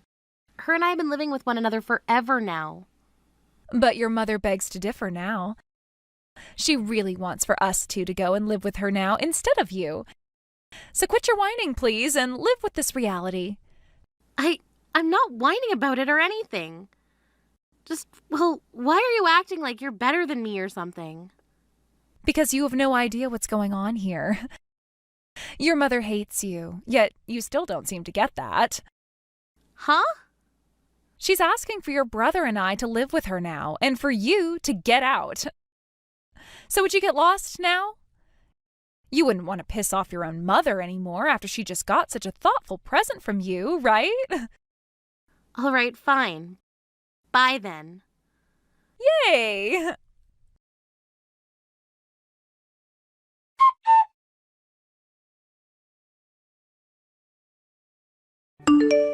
Mom? I just heard about this from Kristen a second ago. Are you saying that I seriously can't live in the new house with you now? I see. So you've already heard about this from her then? I was planning to tell you this in person to avoid all the drama. That's too bad. What? So wait, you really want me out of the house? Why, Mom? Why do I have to be the one to leave this house now? I'm sick and tired of you, Audrey. Huh? Look, ever since Geoff got married and left us, I have had to live with you, right? Well, I'm tired of the life I've had with you. No idea why you'd be tired of the life you had living with me, though. Why? What does that mean? You have to understand just a little bit of what I'm saying here, right? I'm just tired of living with you. I've moved into a new house now and thought this was the best chance to change things up. So I decided to get in touch with Geoff and ask that they come here to live with me so that there could be a change of character back home. What kind of reasoning is that? It's not the best explanation of things, I know. But you wouldn't understand how I feel because this whole time you've been with me. Please, just respect what I'm wanting here and leave this house to your brother, his wife, and me. But I'm the one that just gave you a brand new house as a present, though. You should be happy about that and feel that you owe me something now, right? You shouldn't be saying something like that to the person you just gave a gift to, you careless woman. I'm the one that gets to decide whether or not I owe you anything in life, right? I guess that's true considering you control yourself, but I can't agree with what's going on right now. Why the heck are you sick and tired of me, Mom? I don't ever think that there was any problems between you and I. No anger, no sadness. But now I don't know what to think about the relationship we've had. You should understand very well the kind of relationship we had, and all the feelings that were a part of it. Now, Audrey, when are you going to get married? Married? Geoff was able to get married while he was still young to a beautiful woman. Seeing my little boy get married and live on his own for a while like that made me feel so much joy. Especially knowing that the woman he's with now is so kind and sweet to both him and I. Although her true character is way more crazy than you might think. But compared to someone like you, you're still not married to anyone yet, let alone not even having a man you call your lover. And all you've done with yourself is live with me. There's no way you'll ever find a man living with me. Are you not embarrassed to still be living with your mother and not having a man at your age? Is that what you've been thinking of me? Well, of course it's how I've been thinking. It's embarrassing even for me that you're in your 30s now, yet still have to live with your mom. Especially when I'm the only person you can call your parent, and this whole thing of raising you has been hard on me. Hurry up and get away from me already. Mom! I was living at home with you all that time for your sake as well, right? For my sake? Listen, all right, I want for there to be some excitement in my life. You don't even know how to make any jokes when you talk with me, so this whole time living with you has been boring. If you could have at least been entertaining for me, then I might still want you around, but you're not. So just leave me already, Audrey. All right? I'm going to live the life of a celebrity now, so go away. This is scary, hearing you say those things about me. I might never be able to trust you ever again, Mom. I might never be able to trust anyone because of this. Stop trying to act like some kind of victim. You were spoiled all your life being allowed to live in my house for over 30 years. Fine, Mom. But are you really okay with kicking me out of the house now? I think that living with me was your best bet of continuing to have a calm and stable life. You have no shame, do you? Saying something like that about yourself. Both Geoff and Kirsten are doing very well for themselves, so my future will be fine with them. I'm far better off with them, considering my life living with a single woman in her 30s was so dull and embarrassing. You're telling me the life I gave you was dull and embarrassing. Goodbye for now, Audrey. I'm not cutting ties to you or anything. Just that I want there to be some distance between us. You can come back to hang out here whenever you'd like, but you're never living in my house again. What? What the hell?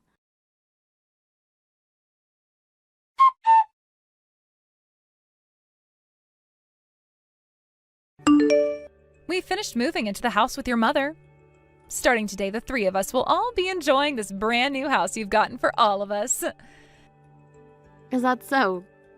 Good for all of you then. Enjoy living with one another there. Would you please not get all upset about this? Oh, that's right.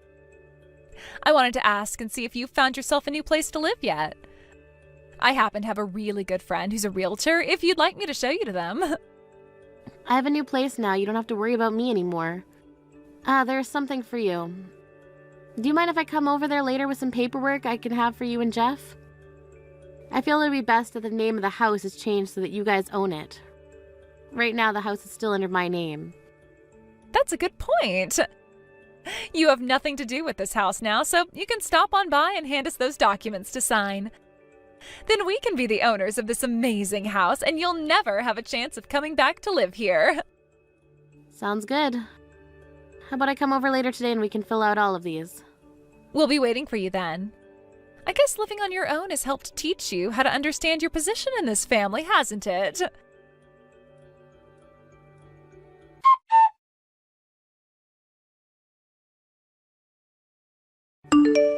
Audrey, there's something I need to check with you about.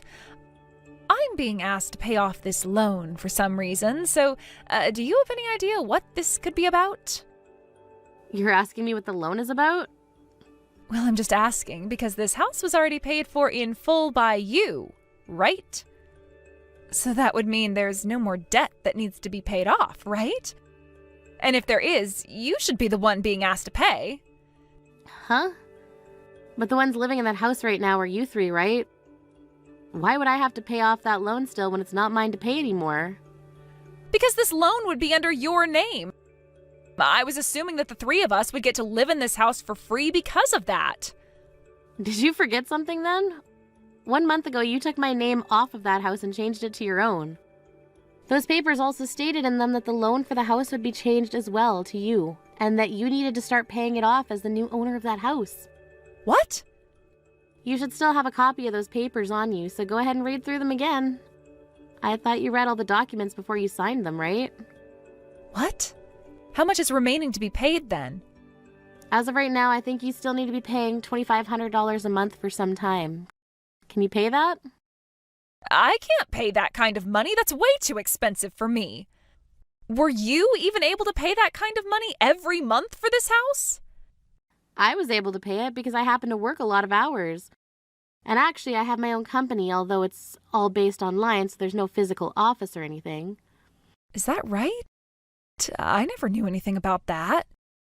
Hey, all right, you can come back to this house now. Just as long as you help us pay the rest of this loan off, okay? I'm sorry, Kristen. I've already gone and moved out of the state. My job requires me to live in New York in order for me to be closer to my customers. The only reason I was still living there was because Mom needed me around, but she told me that she never needed me, so I was out of there. What? But then, what's going to happen to this house? Even with the three of us bringing in money right now, we can't afford to pay $2,500 a month. I'm not sure what's going to happen there. I thought you already understood what came along with owning that house and were ready. But like I was saying, I thought you had paid for this house in full when you bought it. I did not have that kind of money that could afford to the luxury of buying a new house like that in one payment. You guys are just going to have to figure something out there. I can't do anything else for you now. Wait a second, Audrey!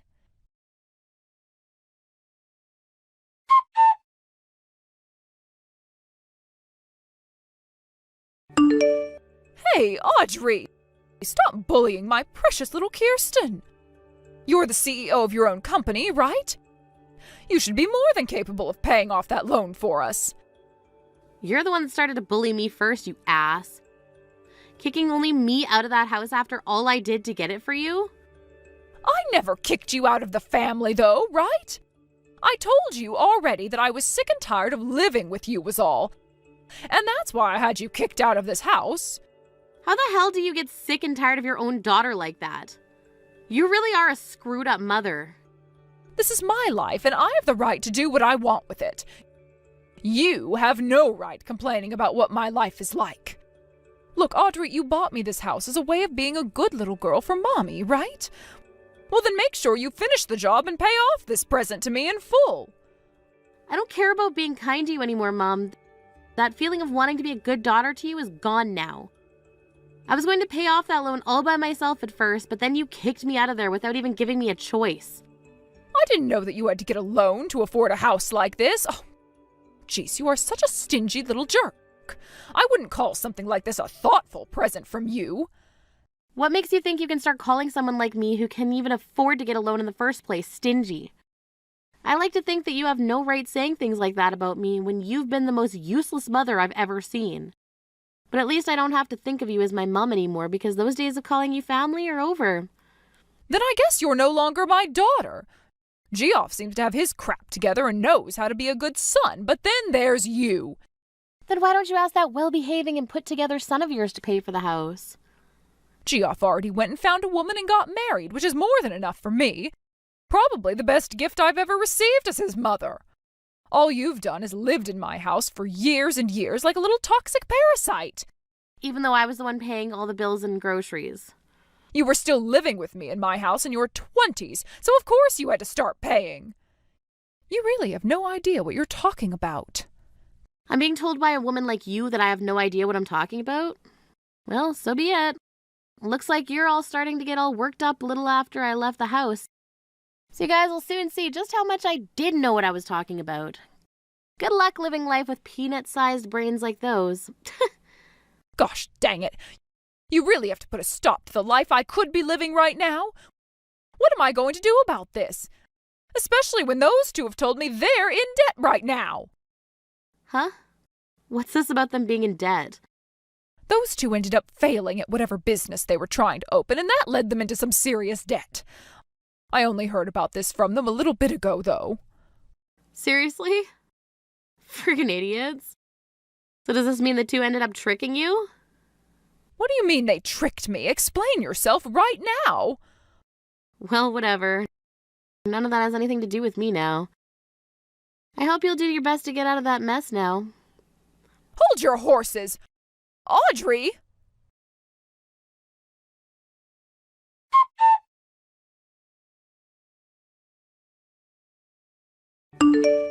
Audrey, please listen to me. They are putting interest on our payments now, and we'll need to pay even more. Can you please lend us some money? Huh? What? What are you going on about this time? I'm being serious right now. The both of us will keep our promise to you. I heard something from my mom about this, but you and Jeff ended up having a failed business, it seems. Which then led to you two taking on a lot of debt, right? I'm not sure a woman like her was telling me the truth, though. Wait, all of that debt will be taken care of right away, so you don't need to worry about it. Idiot. I highly doubt you'll be able to take care of it, so stop lying. I bet you both lied to my mom to move in there, also you could sell it and use that money to pay off your debts, right? What? Why? How do you know about that? Huh? You guys were actually planning on doing that. Frick, man. I know you guys are friggin' crazy and all, but not even I thought that would actually be your guys' plan, and that's why I was just joking then. Hold on. That was just a joke. Wow. Cut it out already. You really did think you could take that house and sell it off to make all the money you needed, right? And then you would have just left my mom with no house or nothing? I see. I wonder how you got my mom to believe that she was going to be living like a celebrity with you guys. We know that with our next business, we'll be able to make loads of money. And once we have all of that money from the booming business, we were going to give you and your mom some of that money as a way of paying you guys back for the house. You really think I'm gonna believe something like that? Anyways, you guys will still be able to pay off that loan, right? Your name is on it now, so I have nothing to do with it anymore. Wait! I get it now. If you lend us some money, I'll pay you back triple what you've given us. So can you please find some way to wire us the money we need? Please! I'm sorry, but it's not happening. Just give up on asking me, please. I'm not the kind of woman who loves throwing her hard-earned money away like that. No way, Audrey, come on!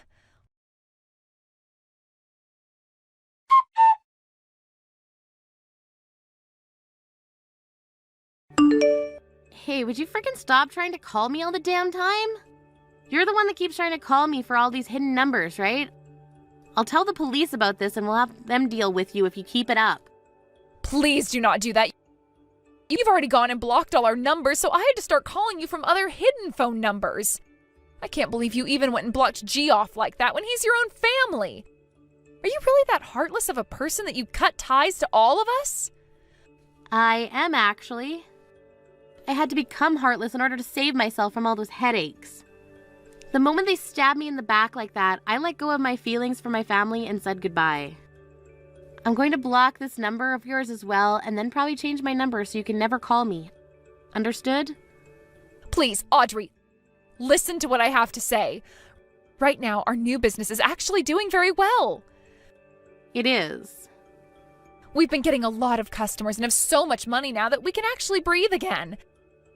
And that debt we both had from that last business has all been paid off now. So, now that you've heard the good news, would you mind investing in our business? Investing in it?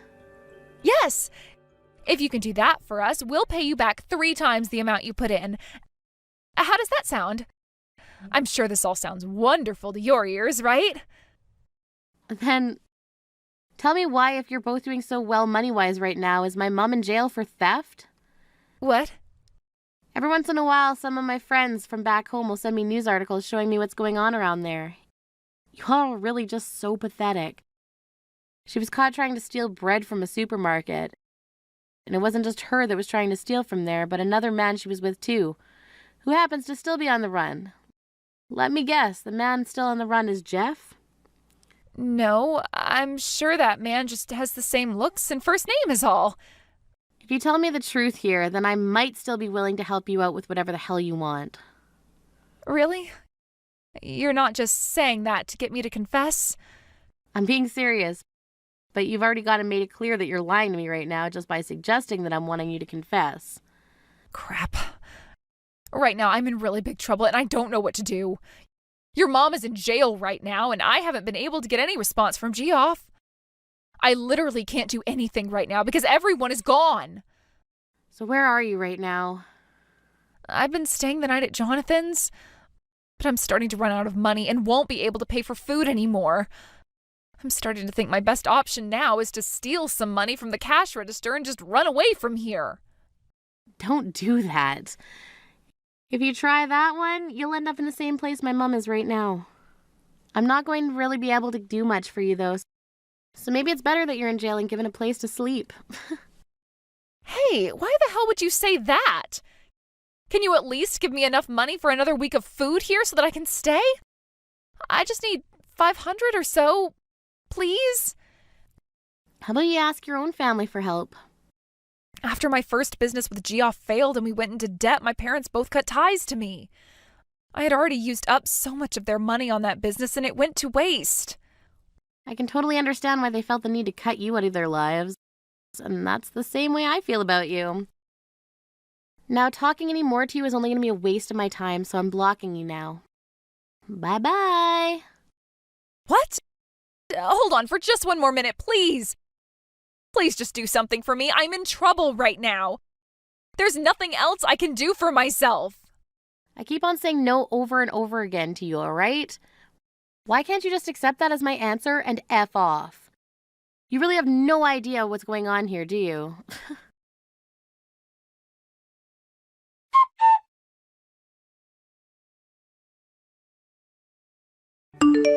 After that, I went and blocked that number as well, and then went and changed my phone number.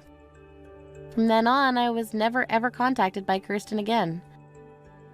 What I heard the next day from one of my friends is that she ran out of that Jonathan's with a handful of cash from the register, but didn't have the stamina to outrun the police car that was parked right outside. She had no energy left to fight the police, and they were able to take her right to jail that night. When things came to Jeff, he was arrested in another town over for theft. He was then taken to court with his mom to sit through a hearing where they were both charged with general theft and had to pay large fines to all the stores they robbed. This also landed them with a felony charge, and they now have to be on parole for the next 2 years. I feel that my whole family turned out to be criminals of all sorts, and it makes me a little sad. But the fact that they really aren't my family to me anymore helps me easily forget about everything they're going through. There is one thing that I've been wondering about, and that's the business that both Jeff and Kirsten had before, and I'm thinking that the business they were putting their time into is scamming others. I can say for sure that that's what the last business was, but that's my hunch. After all the cases were concluded at the courthouse and everyone was on parole, Jeff and Kirsten got a divorce and lived different lives from one another. I like to think that they were better off staying together so that they could work to pay one another's fines off while serving their parole. But they can do whatever they please as two fully grown, brainless adults. As for my mom, she had tried to get her son to take her with him as he got himself a very small and old apartment. But after she failed him during their hit on the supermarket, he cut ties with her and said that she should rot in hell for getting him caught. With no other options for housing, she ended up going to a women's shelter downtown and has been living there with other distressed women who have also been through a lot. I do feel bad for what happened to her, but being tricked by both my brother and his wife into letting them stay with her instead of me.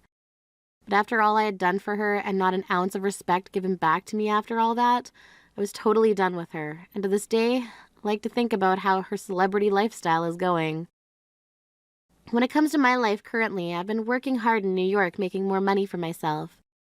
My business is also doing really well, and I'm getting close to closing a deal where I'll have my company merged with another of the same profession. And when that happens, I'll be getting my own office and named VP of the company while getting a really good raise to my salary. I will, however, make sure to keep all my information private online, though, in order to avoid anything from Kirsten in the future. I wouldn't want to get hundreds of calls from her again like last time, so if anyone is wanting to talk to me, they can call my secretary and I'll get back to them on an undisclosed line. Now the only other thing left for me to do is go out and find myself a man. Thank you for watching and listening. We hope you enjoyed the video. Don't forget to like this video and subscribe. Also, feel free to leave a comment about what you thought of the story. We look forward to seeing you at the next story. Hi, Ashley. Where are you? I'm in the dressing room disinfecting my cut. I'm so sorry about attacking you. I thought it was an oil drum, but it was you in a wedding dress.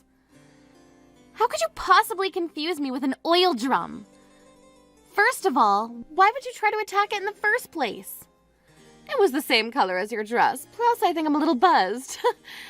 I always check the oil drum to see if it's safe because I heard some rumors on TV that there's dangerous stuff in it, like a bomb or a trap. Do you always check it by drop kicking it? Yeah, seems like that's how you check if it's safe or not. I see. I don't know what TV show you watched, but that's an interesting way to check. I forgot the title, but I watched the show where people drop kick different things and see what happens. It was entertaining. I'll let you know if I remember the title. Okay. Anyways, can I excuse myself now? My cut is better now and I need to take pictures to upload on social media, so talk to you soon, Stella. Oh wait, I wanted to talk to you about something in person, and also apologize about the incident earlier. If it's better to talk here, then I have no problem with that. Is here okay? Sure. Again, I'm so sorry for attacking you. I just wanted to protect you from danger. I appreciate your concern, but please check carefully next time because you scared me and hurt me. Will do. Oh, and what did you need to tell me? I want to ask you a favor, actually. What is it? It's an order, to be exact.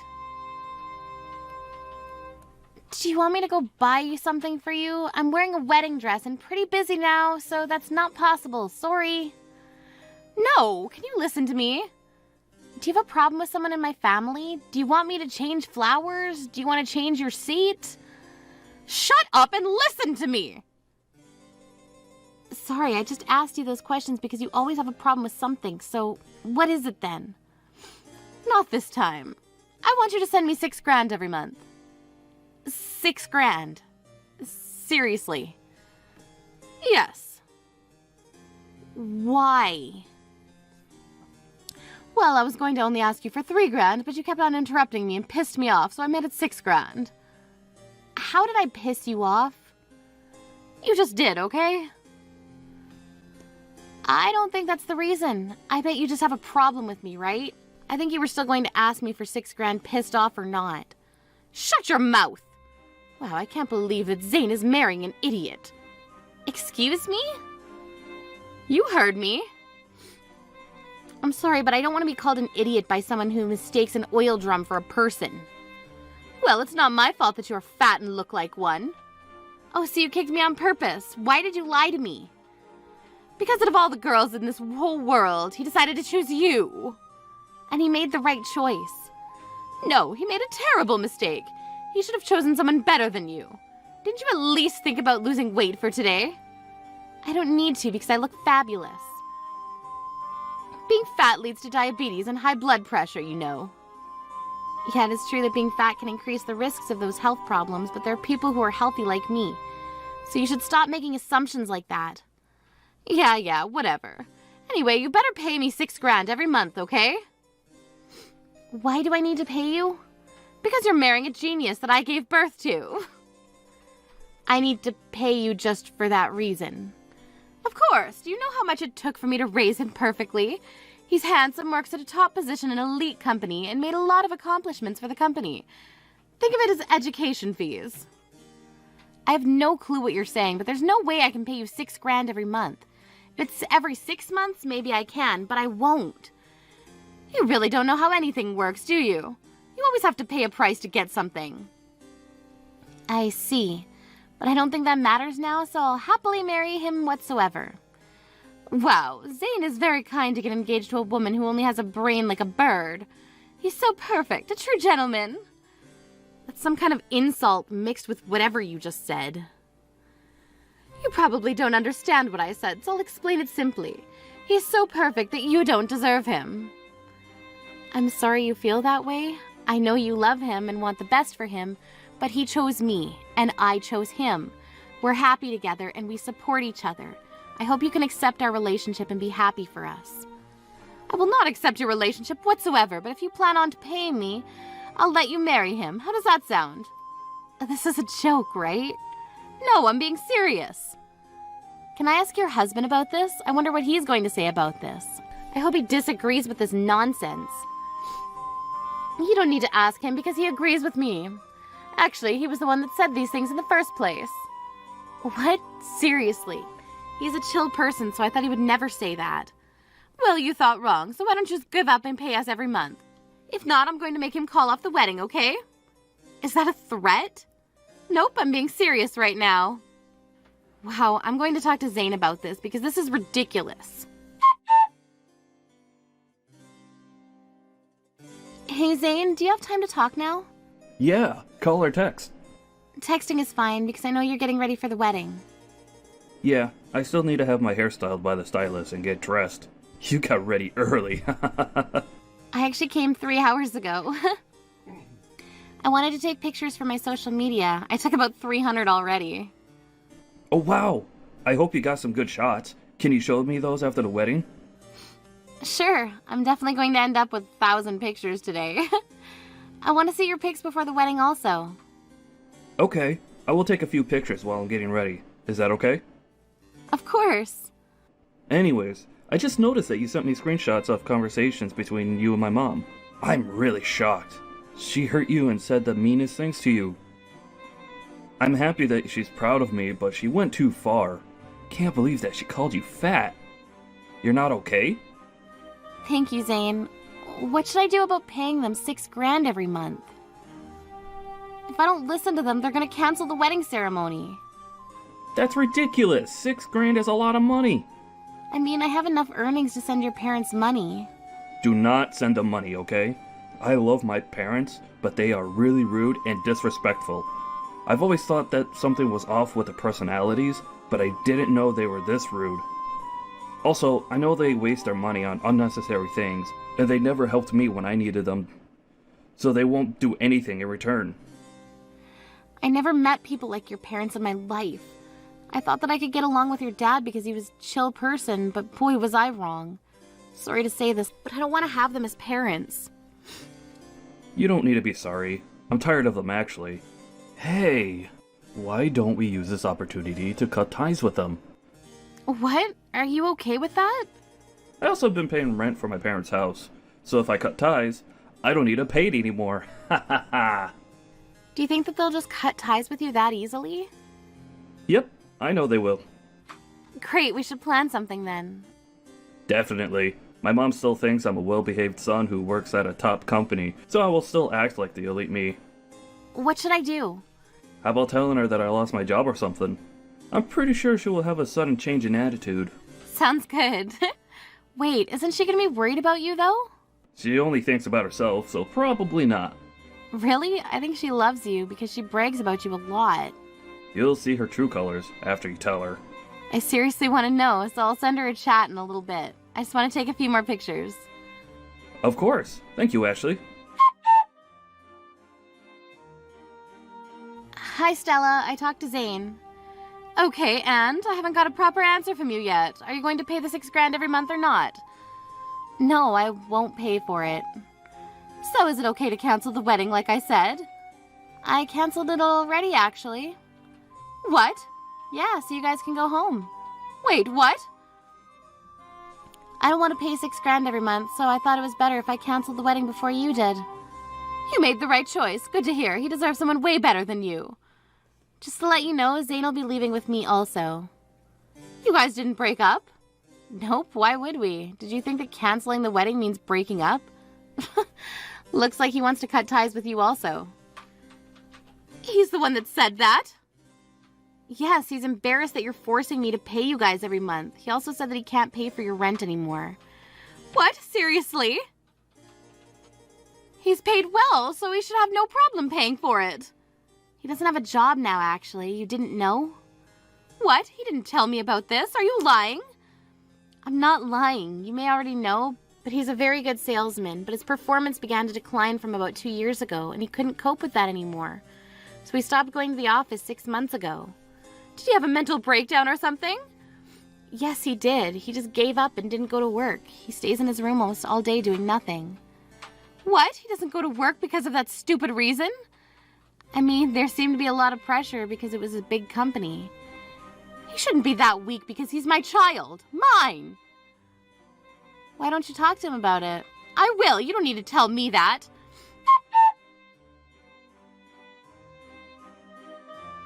Zane, it's Mom. You said that you were going to cut ties with us. Please tell me that you were joking.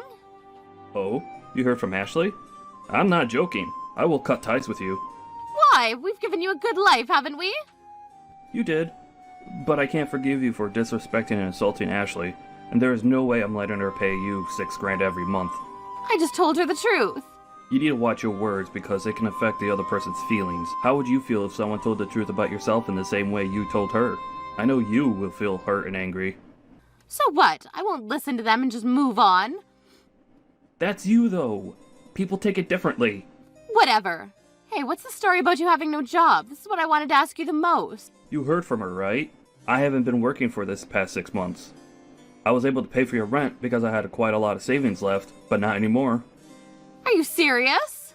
Yeah, so please start paying for the rent next month. You're not going to help me? No, because there's no need to. Plus, like I said, I have no money. Wait, how did you pay for the wedding though? If you have no money, there's no way you could have paid for it. Ashley paid for everything. Wow, seriously? I don't remember raising you this way. Okay, you know what? You're nothing to me now. Oh my god, here we go again with this. You don't love me. You just love yourself for giving birth to me. Plus, you guys just use me for money. Say whatever you want, but you're not a part of this family anymore. You guys are really toxic parents. We're going to cut ties, right? That's fine with me. I wasted my time talking to you. Bye.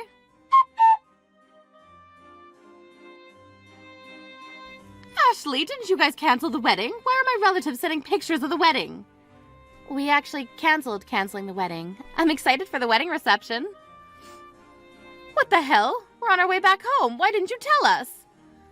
It's simple. We didn't want you guys here. Can you explain to me why Zane's bosses are there? Didn't he quit? Oh, that was a lie. He's still working hard and well, and he's even ranked #1 in business performance. What? It was just a test to see if you really loved him, but you don't love him even a little.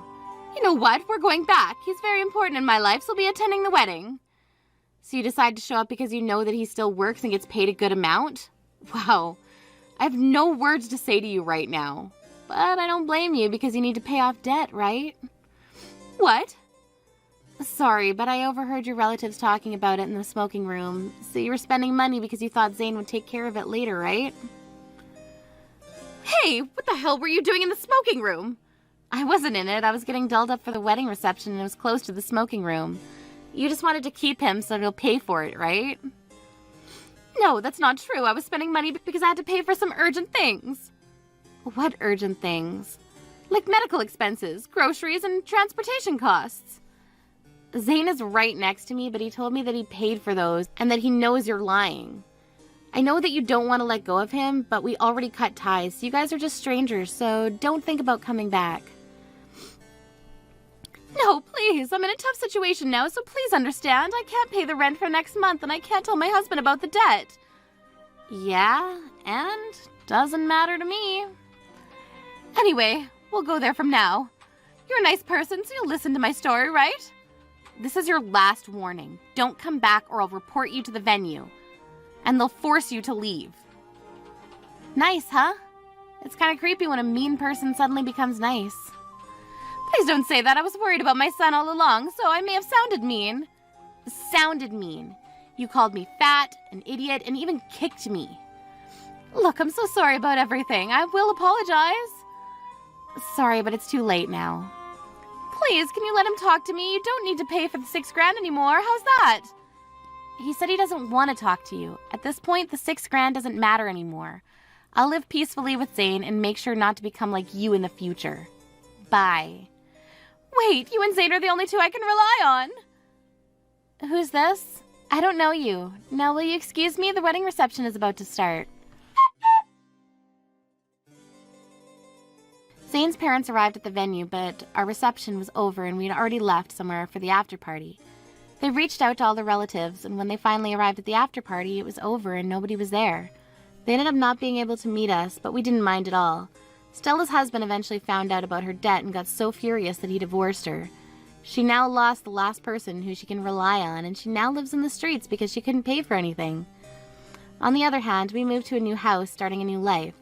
Zane is still working hard at the company, and even if he lost his job, I'll still love him. I know that I'll be happy living with him.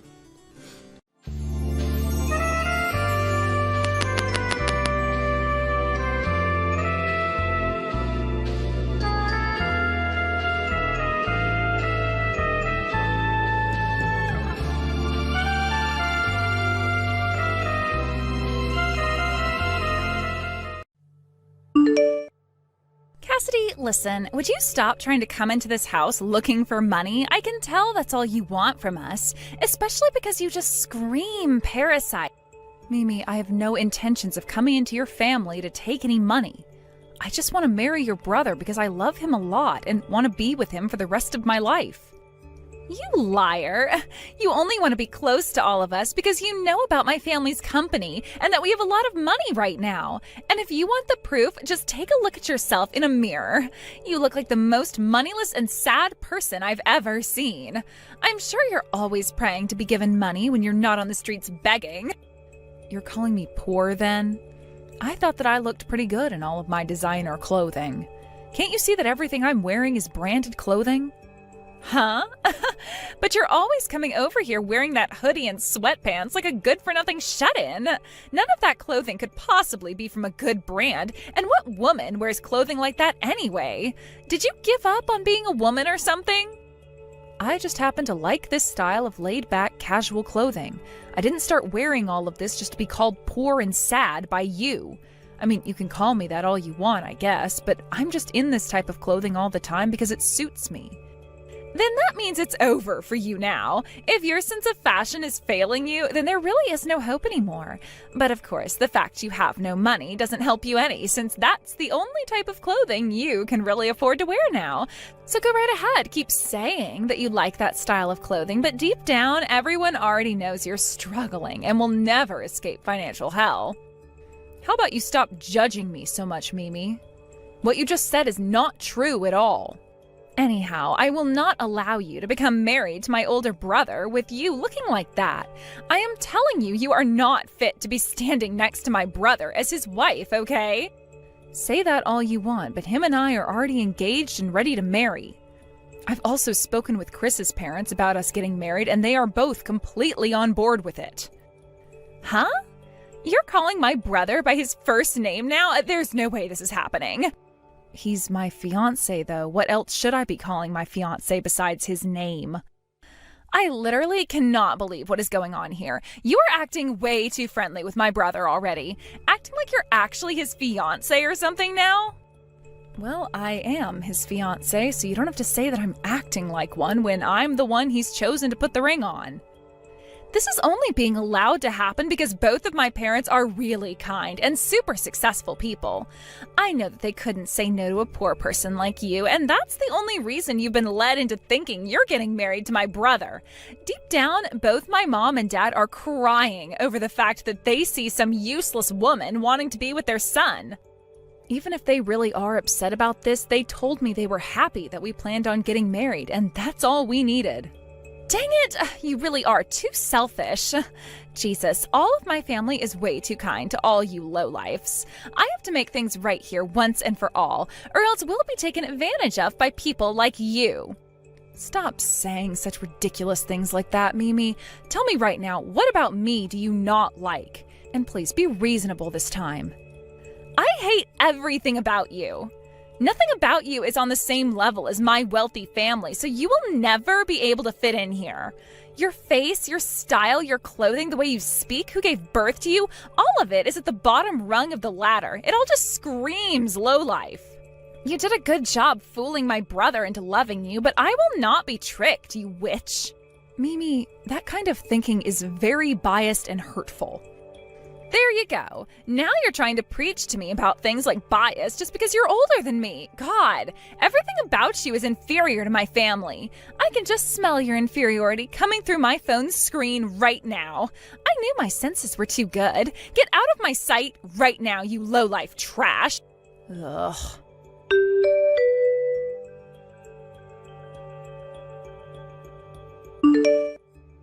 Excuse me, Mimi, I don't care what you think you're doing, but this is stepping way out of line now. I only just bought this car a little while ago. What? What are you talking about, Cassidy? You're asking me that? You know exactly what I'm going on about right now. This was all your doing. You're so cruel. Just because you found a small scratch on your car doesn't mean you should jump at me saying I'm the one to blame. Cassidy, all you're doing is falsely accusing me of things. Then how come you knew I was talking about this scratch on my car? I never said what happened to my car yet, but you already knew. What? Hold on. After the way you started talking to me, I knew the only thing you could be talking about was a scratch you found on your car, okay? And there is no point trying to blame me for that scratch because I didn't do it. You brat!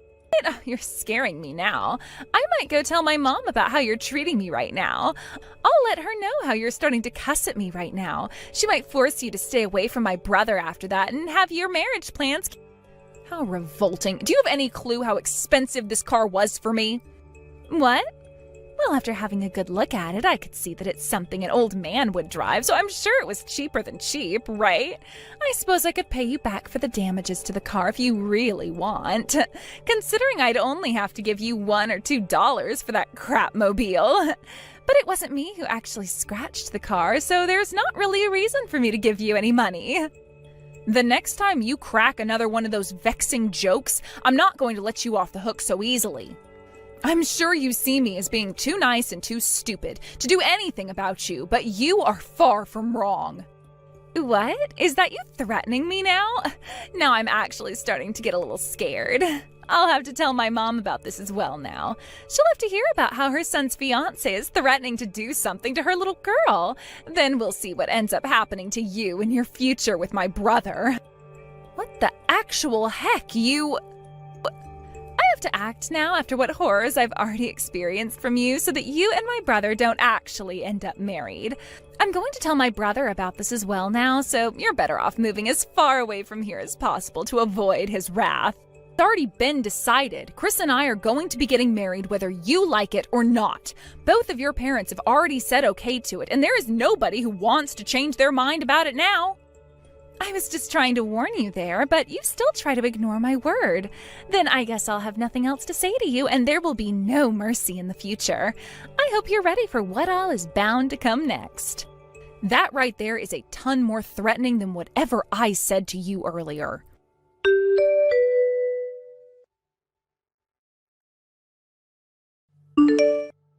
Cassidy, I'm so sorry. That scratch on your car, I'm positive it was Mimi that did it. That's what I've been saying. I'm so pissed off right now. Oh, I'm really sorry. I don't get why, but that kid thinks she wants to pick a fight with you and make you her enemy. I've been yelling at her time and time again about what she's been doing, but all she replies to me with is that I'm being played by you. Well... Has she always been so insufferable? I suppose she has been. You could say that she has very strong delusions about how she's always the victim, but to put it into easier terms, she just really loves her family and wants to keep us all safe. And she's always been that way. That's what I thought. She's even been saying things like that to me recently.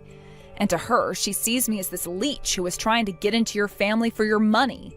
She seems to think that because your parents run a large company, I'm here to try and take all of the money they've earned away from them. I see. So she really doesn't have any idea about what's really been going on. The thing is, though, she should be well aware of what's been happening, so why... Well, she does have a lot going on in that little head of hers. But we can't do anything to change her views right now, so let's just get some distance from her and be careful with our wedding. Yes, let's be as careful as possible. Until that day comes, though, I'm going to be talking with her and seeing if I can find out what's all behind her actions with you. You're not the kind of person that she seems to think you are, and if I tell her from the bottom of my heart that I really do love you, maybe that will change her mind. I'm blushing a lot after hearing that. But I understand what you're wanting to do. It's no use having me talk with her anymore about things, so I'll leave this all in your hands and hope you come out with a better behaving sister. I'm not feeling confident in any of this, but I'll try my best with her.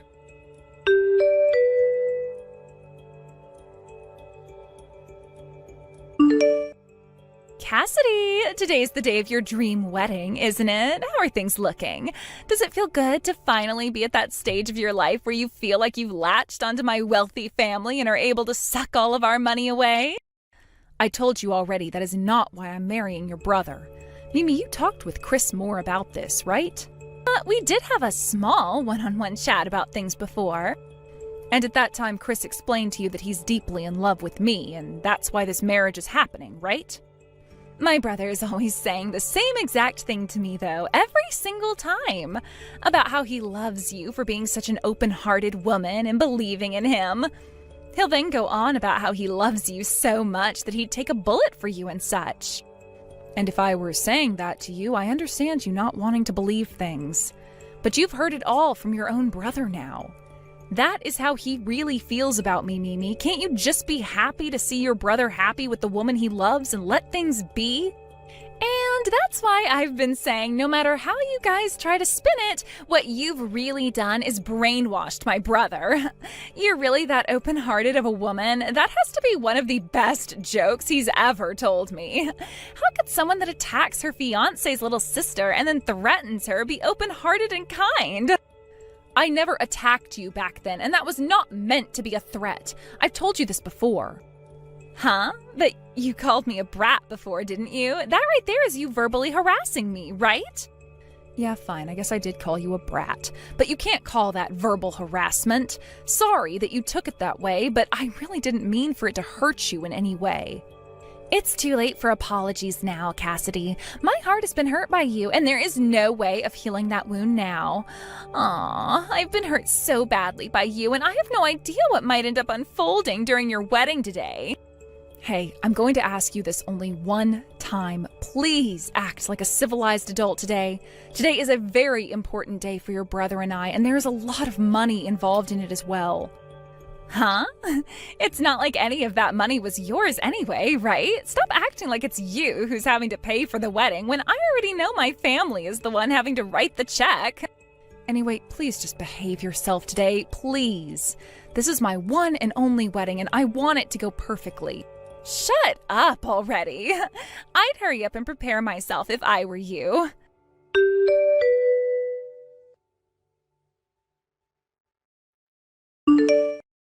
Cassidy, has that gone and taught you a lesson now? You really think I'm going to allow you to have this wedding with my brother today? How does it feel now after being pushed from behind into that pool out there? Your mother is being rushed to the hospital right now. What? What do you mean by that? Did something happen to my mom? Did you think you were aiming for me when you pushed your mother into that pool of water? What? Wait, that wasn't you back there that I shoved in? The person you shoved into that pool was your mother before you ran off like a little pansy. How the hell could you confuse her and I like that? And why would you even do something as ridiculous as that in the first place to anyone? What? Wait, but look. But wait, that's just a pool, so it shouldn't have hurt her too badly anyway, falling into it, right? And when you shoved her in like that, her foot was caught by the edge of the pool and twisted. She screamed out in pain after that, and it was obvious that her ankle was broken. That's why we had to call an ambulance to come and take her to the hospital. What? No way. What am I going to do? I never meant to. What have I done? Oh, that's it. I have to tell her.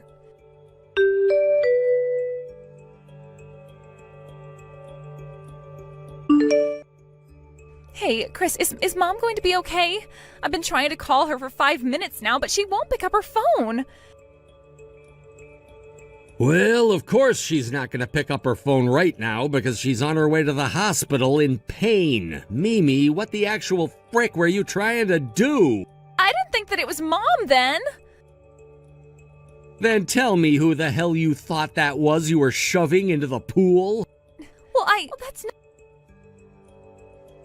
You thought that was Cassidy and you were trying to shove her into the pool, right? So what you're saying is if it had been Cassidy, you would have been totally fine with the outcome? That's not what I'm wanting to say, but I really didn't think things could get out of hand as much as they have been. All I wanted to do was push Cassidy into the pool, and that's it. I thought it could be something we'd all laugh about and nothing else. How the hell would we all laugh that off? Are you actually trying to get yourself disowned from the family now? Where the hell are you right now, you little crap? Have you run away from the wedding now, knowing very well that you'd get into trouble for this? What? I'm already on a bus going home now. Tell me what hospital she's going to. I want to go and speak with Mom right now if I can. No way. You're not coming to see Mom anymore. Do you know how pissed off Dad is right now? If you came here, there would have to be 2 people from our family being hospitalized. You just keep riding that bus back to the house, and when you get there, go to your damn room and think about how much of an ass beating you're getting when Dad gets home. No way. Hey, please wait. I seriously didn't think that was Mom I was pushing in. That was all an accident. So it would have been on purpose if you'd pushed Cassidy in? Is that what you're saying? But Cassidy is trying to marry you in order to get all of our family's money, okay? You, Mom, and Dad, you've all been fooled into believing she's this kind and respectable woman. Then show me. Where's the proof that she's trying to get to our money? The proof? I don't have any proof of that. But just by looking at her, you can see what I mean, right? She looks like a complete failure to this society, and the makeup she uses is all cheap. That's the way she likes to dress. Cassidy loves to wear just casual clothing, something that she can be relaxed in. When it comes to makeup, she likes to be minimalistic. I heard that from her already, but her car, it looks so cheap. That car looks cheap to you? That is a $120,000 sports car you're talking about. What? Cassidy happens to like the outdoors a lot and wanted a good car that had internals meant for both off-roading and riding the highway. Sure, the color she chose is a bit dated, but the actual car itself is far from dated and is very modern. It's not some cheap old car like you're thinking. Hold on a second. I was not the one that went and scratched it, though. That was really not me that went and scratched her car. I'm serious right now. Jesus Christ, why would you be bringing that up right now? Now you're just making yourself look like the one who did it. But I just told you that I didn't do it. Believe me, Chris. You think I'm gonna believe anything you say to me anymore? Everyone already knows you were the one that scratched her car. It wasn't me, though. Hey, we shouldn't be talking about that anyway. How is Mom doing right now? Did you go with her? I followed behind. She just got to the emergency room a little bit ago and is going in for surgery right now. I have no idea what else they're gonna find, though. She also hit her head at the bottom of the pool, so we have that to worry about as well. What? But Cassidy told me that she just twisted her ankle and broke it during the fall. Yeah, she did, but you pushed her in on the shallow side of the pool, which led to her hitting her head as well. After that, she was knocked unconscious for a little bit, and when she came to, she didn't know where she was and started to panic at the sight of her leg. She was then struck by lightning and lit ablaze by it before we put the fire out. She's not in a good place at all now because of you. What the heck? You get yourself prepared for when Dad comes home to see you. Now shut up and leave me alone.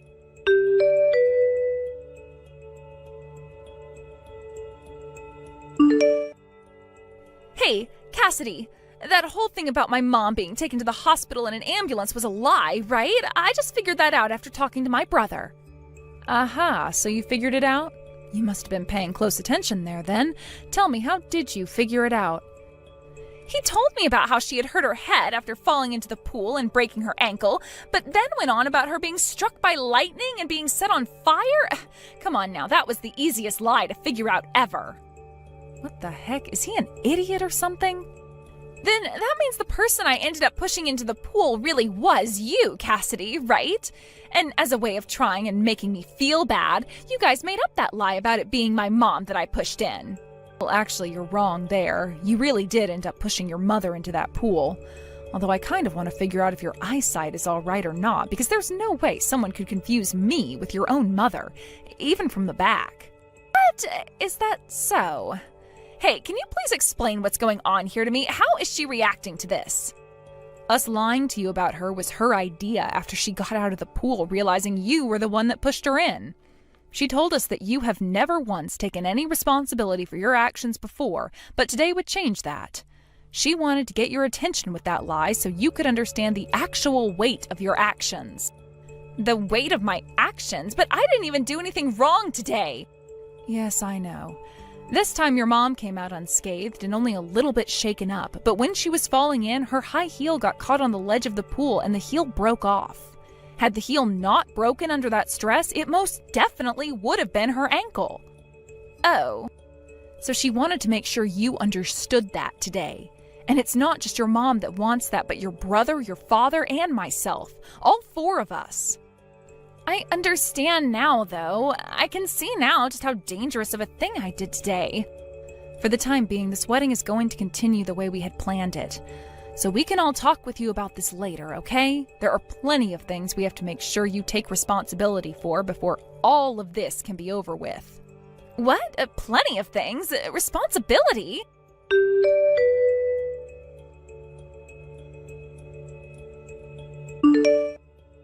Mimi, have you finally learned your lesson after today? Yes, I've learned my lesson. The fact that I was lied to today was a shock for me, though. Had we not all done that to you, you would have never been able to see the consequences of your actions clearly. You'd better be thankful that something serious didn't end up happening, or else you'd be in even worse trouble.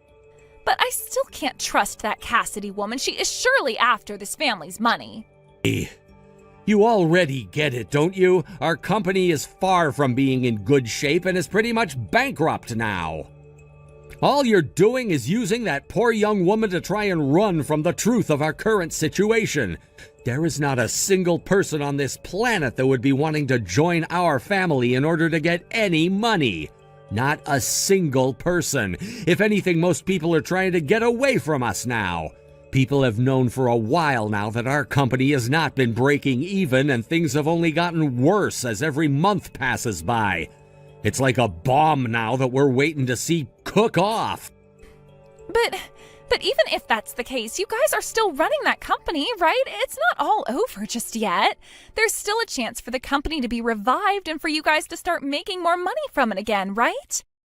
The reason the company hasn't gone completely under just yet is because of Cassidy. What? Cassidy has been the CEO of another company this whole time, and she's been using some of her money to help sustain ours financially. What? Cassidy, she's a CEO. That's right, and to be honest with you, she's a far better one than your dad has been, and with far more money than us. And the reason she's been giving us money to keep the company from dying is because she views us as her family. Because of that, we still have a company. Is that so? But why has Cassidy never told me anything about all of that? Because she didn't want to cause any imbalance in your guys' relationship. She didn't want to be seen as your in-law, but as your sister, your older sister. That's what she's always been saying to us. Cassidy wanted that? But is that really something you can say to me without her knowing, Chris? What? Well, she was trying to hide something like that from me this whole time, right? I'm sorry, could you act like you never heard anything about that from me? Actually, that was all a lie. Sorry. Actually, everything I just said to you about Cassidy was a lie. Cassidy is a seriously greedy person who's been trying to get to our money this whole time and won't let me go. She's a monster. Chris, you are so bad at lying to me.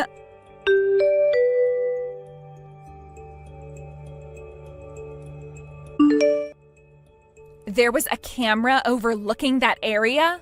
That's right. And on that garage, I have a sensor that turns on the camera whenever it detects motion. And that's why when you came close to my car then, the camera was turned on and started to record you. And there you were, standing next to my car with a small knife, putting a scratch all the way down the side of it. The camera records in 1440, so if you say that it would be hard to tell it was really you using a knife, we can zoom in and see it clearly. But if you already had video of me doing it, why didn't you tell me sooner? I was planning on forgiving you for what you'd done. That car already cost me a lot of money, and getting work done on it is also very expensive. You are still very young, so you probably didn't know that at the time, and I thought that by talking things out with you, you'd come to understand that. But because I never went and just punished you for what you've done outright, something even worse, like what you've done today, happened. That's why I can no longer think about forgiving you any until you've taken responsibility for what you've done and are punished. This is all for your sake, Mimi. Understood. Thank you so much for that. What was that? I didn't expect you to thank me for that. Yeah, I really misunderstood you, Cassidy. Actually, I was doing it on purpose that whole time. I was never able to accept the fact that my family's company was going under and wouldn't get any better.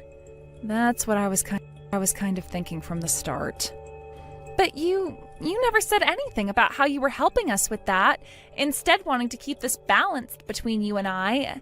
And that's why what my brother was saying about you was true. You are a very kind and open-hearted woman. I would like to become someone as respectable as you, Cassidy, and that's why starting today, I'm going to work towards that. I see. Then I'll work on supporting you through your growth. Wait, who did you hear about that from? About me helping your family? What? You just said that I was helping you guys out, right? I was trying to make sure all of that stayed a secret from you. Hold on. That was the wind. Wait. I didn't hear anything from anyone, actually. That was nothing at all. I knew it. You and your brother are both terrible at lying.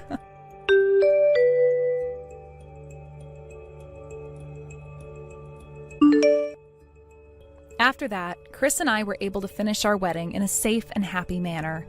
I then made sure that Mimi ended up paying for my car to have that scratch repainted, and her mom made sure Mimi paid her for the completely ruined dress and for pushing her into that pool. The total ended up being close to $20,000 in the end, so now that girl is having to work her butt off at a couple of different part-time jobs while putting the money into her loan. She was already going to college at the time, so with having to work a couple of jobs and now going home to her parents to help with their company, she is one very busy 20-year-old. I do feel, though, that all of this hard work that she's having to be put through will change her for the better. Mimi and I haven't really talked at all since my wedding, but I'm sure come the holidays, Chris and I will be going back to his parents' place and we'll see her in person again. As for the family's company itself, with the help of their daughter now, and a couple more months of me giving them money, that family's company will get back on its feet and hopefully become independent from me again. A lot of things happened recently, but I like to think that the ending was great in pretty much everyone's case, and I'm happy for that. My car's even been completely repainted now, and you can't tell at all that it had a bad scratch running all the way down it, thankfully. Now, I still have my company to look after, so I'm going back to putting all my focus into it, while Chris and I start our new lives together as a married couple. Thank you for watching and listening. We hope you enjoyed the video. Don't forget to like this video and subscribe. Also, feel free to leave a comment about what you thought of the story. We look forward to seeing you at the next story. Hey, Annie, why are you still living in my house? The nerve you must have to still be in a house that was never even yours, right? You're also living there with your mom, allowing her to take up space. Are you an idiot? You don't think that what you're doing is mean to Ian? What? Is that you, Noah? What are you talking about right now? What do you mean by this house being your house? You can't be serious right now, right? Who do you think the house you are living in right now belongs to? That house is my little brother's house. You went and brought your mother into that house and both began to squat there. Aren't you aware that you are trespassing on his property right now? I could call the police right now if I wanted to. Huh? I'm not really sure what you're going on about right now. This house was my late husband's house, your younger brother's house. But after he had passed away, I was given it and am now living here with my mom. It was too big for me to live in alone, so I thought it would be kind of me to have her move in as well. Do you have a problem with me doing that? That house is brand new, right? It is. It is, in fact, brand new. And what are you trying to say about that? There is a widow and her old mother living in a brand new house right now. Isn't that pretty dang funny to you? Even though that house is supposed to be mine. I really don't get how this is funny to you or how this house is supposed to be yours. I'm pretty sure that this place is not your house. I was the only one on Ian's will when he passed away, making me his legal heir, and the lawyer even said that I'd be the one owning the house. Hence why my name is on it now. What? Are you using all those difficult words to try and threaten me? I don't get how any of those words were difficult for you to understand. And no, I was not trying to threaten you. I'm just trying to give you the facts as for why this place is now mine and I'm legally allowed to live here. The only truth here is that you went and took over my little brother's house. The funeral is well over with now. So could you please get out of there now? What? Are you really asking for my mom and I to leave our house now? I sure am. Ian is no longer around to have that house. And that now means that you have no right to live in that house anymore. Inside my head, all I'm wondering is why you think you can still squat there. So would you please hurry up and leave my house? If you guys don't, then we won't be able to move into there, right? What? Does that mean you want to move into this house? With your whole entire family? That's what I've been trying to say here. Ian would be much more happy with us living there now. So please, get the heck out of there now, because I'm moving in with my family. What? Does this mean that your husband is okay with the choice you're making? Huh? Well, of course he's okay with us moving into that house. Anyone would love to move houses when they are being given a brand new house to move into, right? Especially since it's a house my little brother went and built. That means I have the right to live there now. But... No buts. I'm tired of listening to all your excuses about the will said this and how the lawyer said that. I want you out of that house right now. And make sure you take that old hag of a mother with you. The fact that you'd say that about my mom makes you a real dick. Please be more careful of how you say things to others. I don't care. Now get out of the house. I want you out of there by tomorrow. We want to move in there as soon as possible.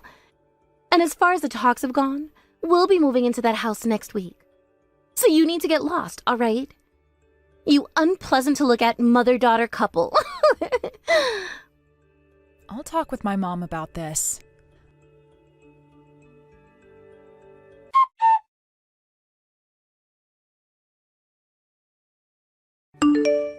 Mom, right now Ian's older sister is saying that she wants to live in this house. I know that us having to move out of here suddenly would be really difficult on you, so what should we do here? Annie, what are you talking about? There has never been a better chance, right? I should have known you'd think the same thing, Mom. But it doesn't seem like she really understands the state of things regarding the house and all that. That older sister of Ian's? Nora, is it? I've always had a really bad feeling about the way she acts towards others. And from what I've seen and heard, she tends to treat you the worst, right? I don't think you need to waste your time worrying about trash like her, all right? You've heard a lot about what happened before then, huh? You're right, though, about her and the fact that she's really put herself on my evil list. Then, who really cares what happens to her? If she's wanting to take this house off our hands, go ahead and let her have it for all I care. You never really wanted to live in a place like this from the start, right? Well, that is very true. But, Mom, you moved into this house for me after Ian passed away. Having to move once again is to be hard on you, right? I feel bad about it. When it comes to that, don't worry about me one bit. Actually, I've been expecting something like this to happen for a while now. What? You've been expecting this to happen? What do you mean? In other words, I have a plan for what we're going to do now once we move out of here. Everything is going to be all right, I promise. So go ahead and hand this place over to Nora, and let's go. All right, I'll do it then. I can't wait to see what you've had up your sleeve.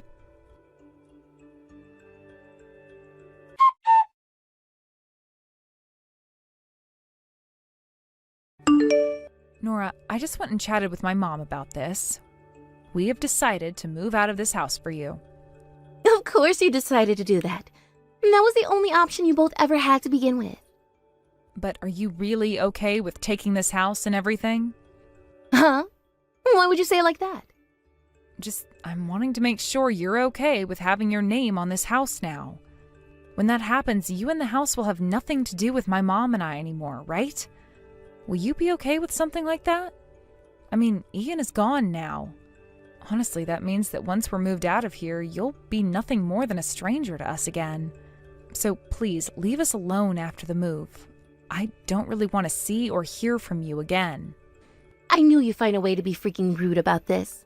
But don't worry your little socks off, because I completely agree with what you want, and will leave you alone after. I never want to see your sad excuse for a face again, so of course I'm not going to talk or see you anymore. That's what I expected you to say. Then it's a deal. You have always been such a freaking weirdo, you. A weirdo? Why's that? Well, let me tell you why. You've been living in a house that isn't even yours anymore, along with your old mother. Why? Well, there were a lot of things that went into it, and after Ian passed, the house was given to me and my name was placed on it. I don't want to listen to your dang excuses anymore. Then why did you... I can't believe you do something so audacious as living in that house after my brother died and his funeral was over with. That's the house my little brother had built, so it's mine. Now get the hell out of there, you dirty parasites. All right, we're going then. I want you out of there by the end of today. By the end of today will be a little hard for us to manage, but we'll make sure to be gone before next week. I have to make sure that things like the house itself are transferred to you before I go. You are fine with your name being on the house and all of the legal documents being filled out correctly, right? If I were to leave the house now and do all the paperwork for it later, that would take more time and be a pain in the butt for the both of us. You don't want things to be a pain in the butt for you, right? Well, now that you mention it, I'd really hate that. All right then, I'll give you a few days to get yourselves out of there. But the moment the house has been placed under my name, I want you guys gone.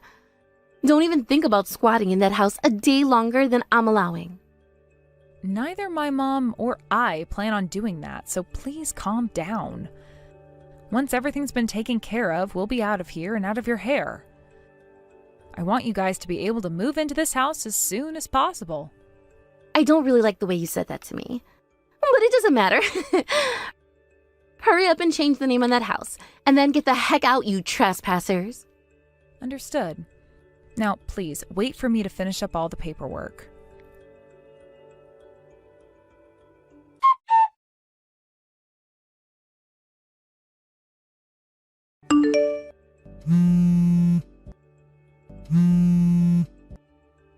Answer your dang phone already. Why do you keep ignoring me like you don't know who this is?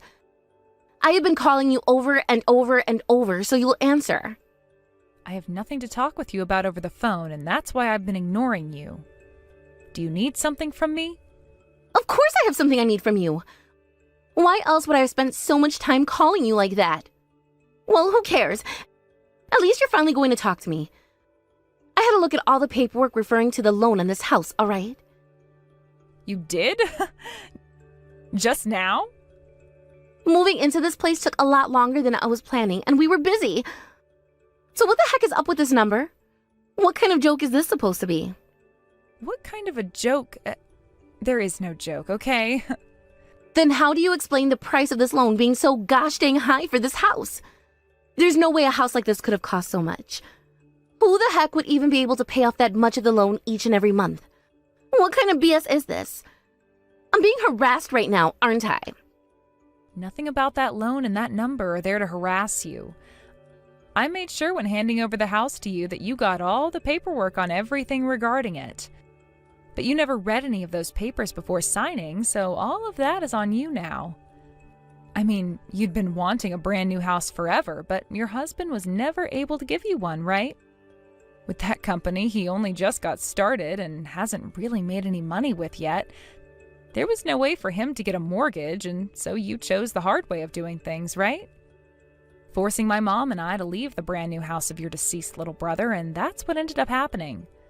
You have the house that you've been wanting now, right? Why aren't you more happy about that? That's a brand new house for all of you. But what I'm saying is that I cannot pay off a loan of this caliber. This has to be some kind of screwed up joke that you're pulling on me right now, right? Nothing about you taking that house from me was a joke, Nora. And that number is the cost of having a brand new house built in this day and age. That's actually why both my mom and I are thankful for what you'd done. Thankful for what I've done? What do you mean by that? To be honest, I was never going to be able to pay off that whole mortgage all by myself after Ian passed away. I had to ask for my mom to step in and help me out with it. My dad, who's also gone now, happened to have a lot of money he left with my mom. What? But because Ian went and got that massive loan or whatever without talking to me first, my mom and I had to suffer in order to try paying it off. It's not like we could have said no to the lawyer when he told me to take the house. And when we tried selling the house, we were told we had to have a portion of the mortgage paid off before doing so, or else we'd be penalized. It just wouldn't have been worth it to sell. So as a last resort, my mom sold her house and moved into that one to live with me. What the heck? I never heard anything about that story before. I know.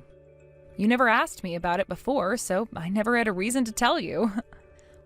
Wait. Even if I didn't ask, the normal thing to do was tell me about it. Now you've left me in this massive pile of trouble.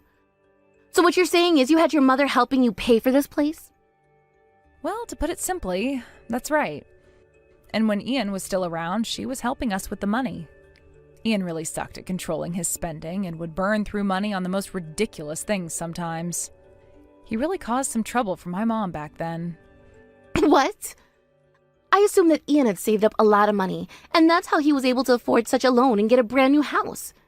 That is completely different from what I thought. And whatever you were assuming really isn't my problem now, is it?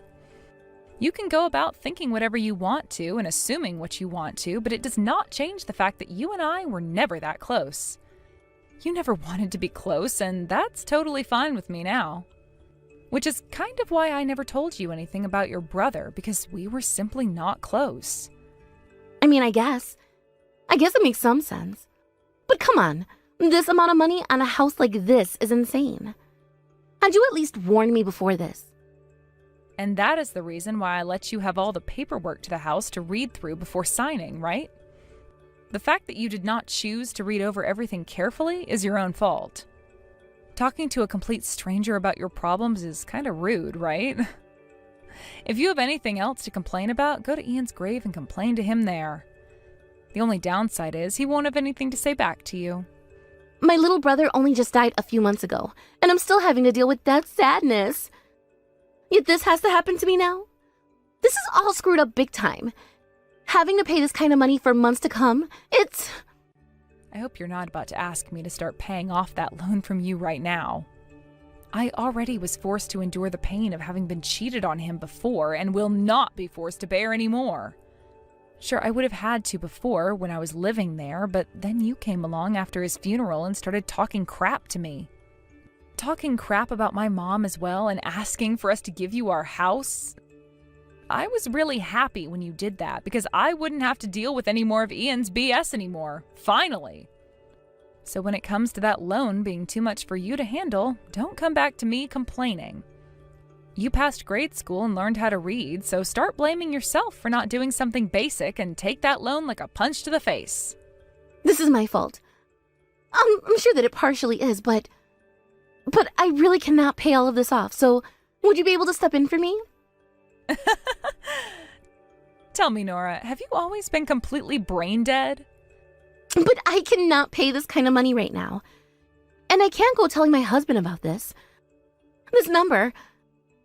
I don't want to know what he'd have to say to me if I told him.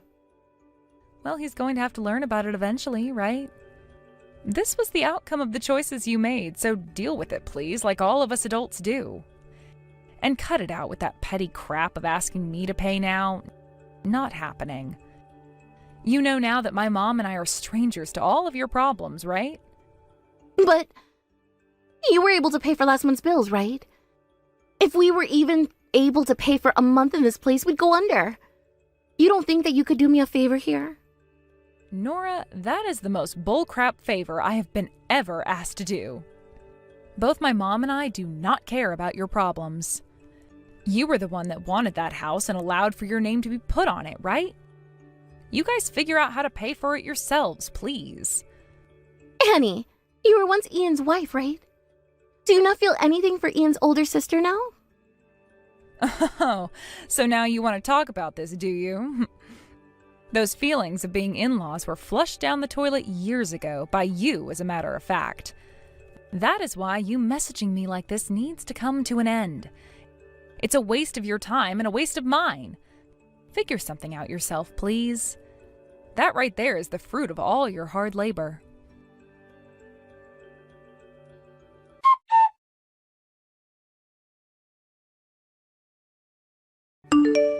Annie, are things all right with you? I'm sure she was just in shock over the cost of having to pay off that mortgage, right? She was, because she only learned about that today. And I'm shocked that it's been weeks now since then, and she only just got around to learning just how much a brand new house costs. Well, considering what she was asking for, you would have thought she would have read into what came with that house sooner. I bet her husband is just as shocked as she is now, right? From what she said, she hasn't even told her husband yet. She just came to me to ask that you and I pay off the loan. Well, the name on that house is hers now, so there is no reason for us to get involved with that anymore. You made the right choice getting a lawyer involved when you did. They were able to help us cut all ties to that house, and now we're free from it. Yeah, but that was partially due to you too, Mom. I never knew that you had been renting out your house that whole time instead of selling it. That allowed you to move into my place with me for a bit without having to throw away some of your things, and you were making a passive income off of it. You really are a smart woman, Mom. I was doing that because although the mortgage for Ian's house was large, I didn't need as much money to support the both of you right away. I really did think about selling the house at first, but considering I have a lot of memories with your father in that house, renting out the house would get me the money you needed, while also allowing me to keep the place while a good family lived there. And since the house is in a good location, I have never had a day where there wasn't someone wanting to rent for a week or two. Thankfully, because of that, we had the money to move into a new apartment that won't bleed us dry of all our money now. You have to be thankful for that, right? I never ever thought that your father was going to die so soon, and that soon after your husband would follow. At least you and I are able to live together now and can rely on one another for the love and care we need. Just make sure to ask me for whatever you need, okay? As long as you and I are together, I won't need to ask anything more from you, Mom. Having you around keeps my life from becoming dark and lonely. Also, before Ian passed away, I was actually considering divorcing the man. I should have known that. I guess I kinda did, but was a little bit worried about getting carried away with my thoughts. Wait, you were thinking the same thing? I guess I really can't hide much from you, can I? I've been your parent for over 30 years now, so of course I'd be able to tell what's going on with you and your husband. But I just never wanted to truly accept that you'd get divorced. And speaking of that divorce, you never were able to go through with it because of his early passing, right? I'm still a bit worried about how you're feeling now because of that. Sorry for making you worry, Mom, but thank you. Because of you, I'd been trying my hardest to get through all of this. In return for that, I'm going to work even harder at my job and bring in enough money to be able to support you. I don't need you doing that for me. I just want you to focus on your own life, please. You're only in your 30s after all. You are still far too young to be throwing your life away for someone else's. Do whatever you want to do with your life, okay? All right, I can do that. I won't start focusing on my own life completely just yet, but soon after I've gotten used to putting a lot more time into my career, I'll get to it. Honestly, I'm just so relieved right now to have that massive burden of a house mortgage off my back. I like to think that was more than enough luck for me. Very true. You really came out on top this time for sure. Thank you, Mom. Mom, I'm serious when I say that I really appreciate you.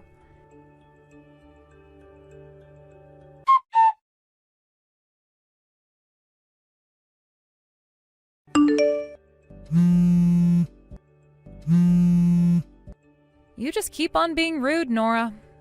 What is it that you want to tell me this time? I don't think you should have any need for me anymore, but...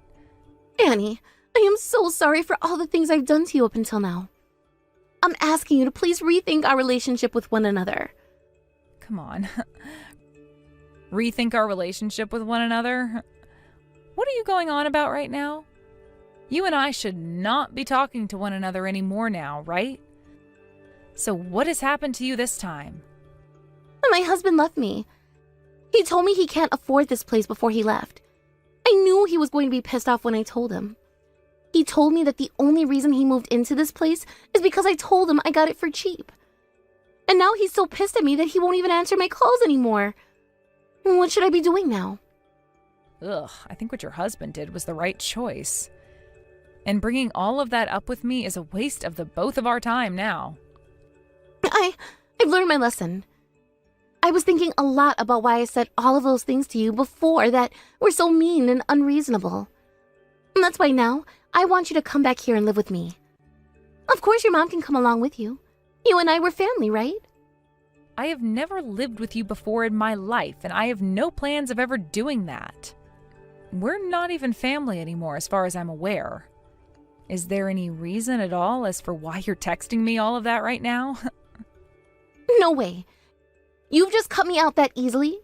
Don't you feel mean for doing that? I'm just telling you the truth. I think it's a very good thing that you finally learned your lesson, though. You were supposed to learn your lesson after something like that, after all. But you now trying to wrap me back into your problems is really troubling for me.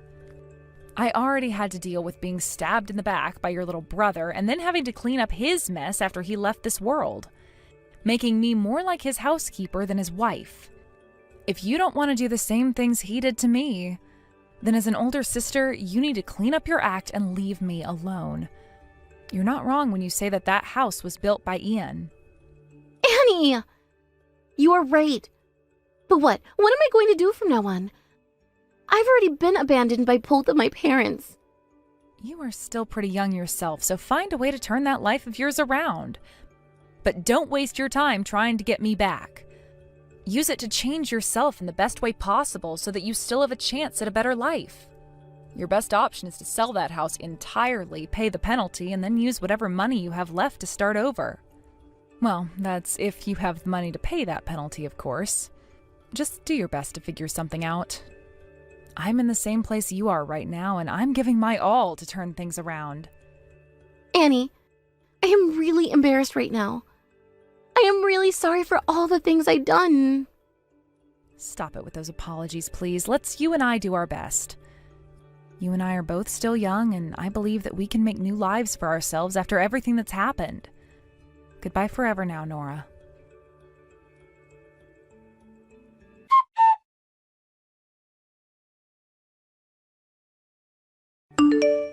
After that, I started to head back to work a lot more often again, and after a few months of really putting in some good effort, I received a promotion and was able to start making some real money. With that, I would have to be working a lot more every week, but had enough money now where I could support my mom financially and allow for us to no longer have to rent out my mom's house. She would stop putting the place up for rent, and once we felt we had the time to, we started to prepare all the things in our apartment for the move back into that house, so my mom could be back with all her memories of my dad.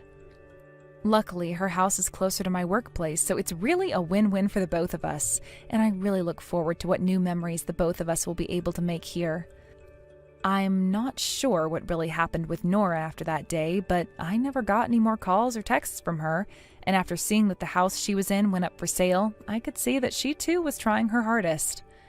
I'm going to assume that means she's gone out to find herself a job as well and is working towards getting a new place of her own to live in after that house is sold.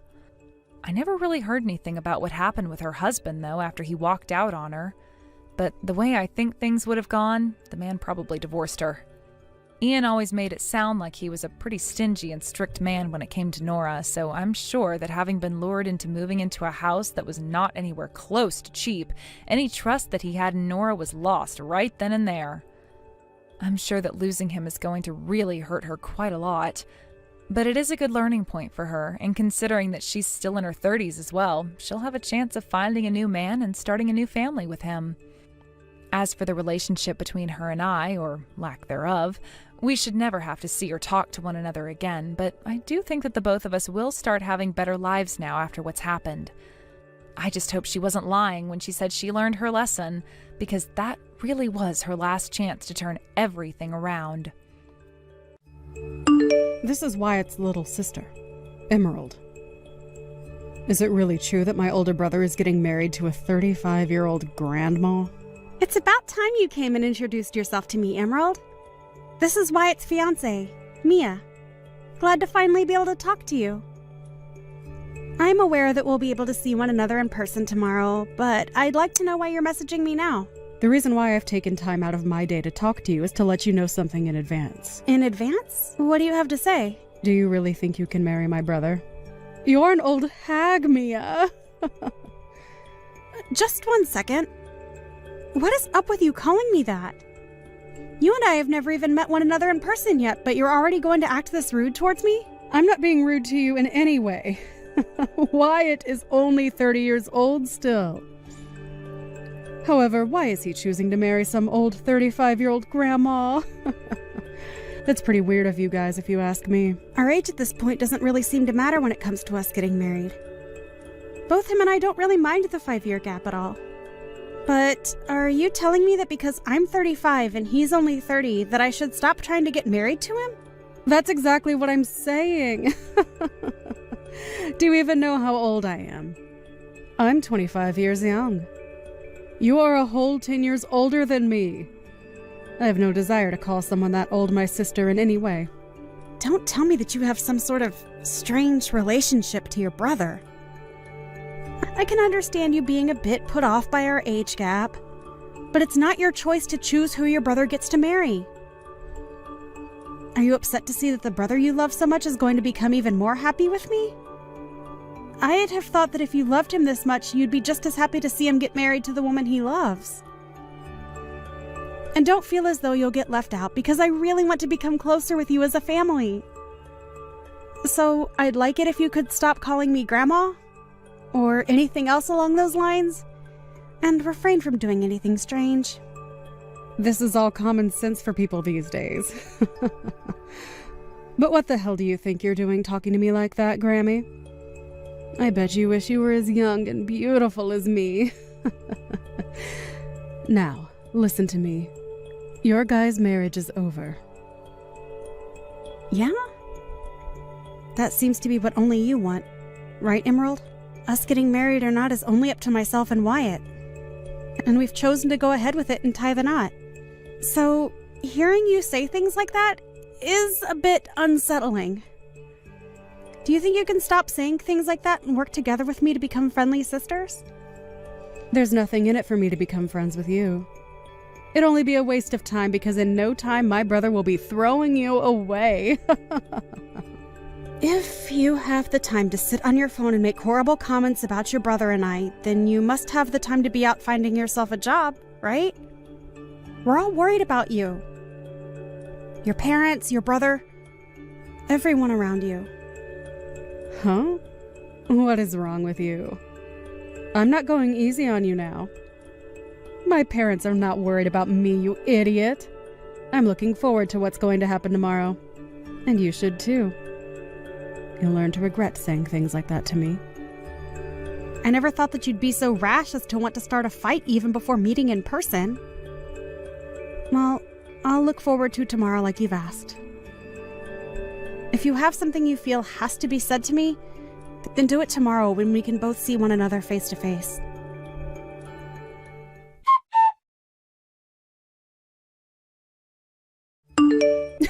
You dunce!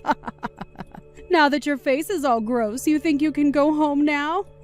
Get the hell out of here!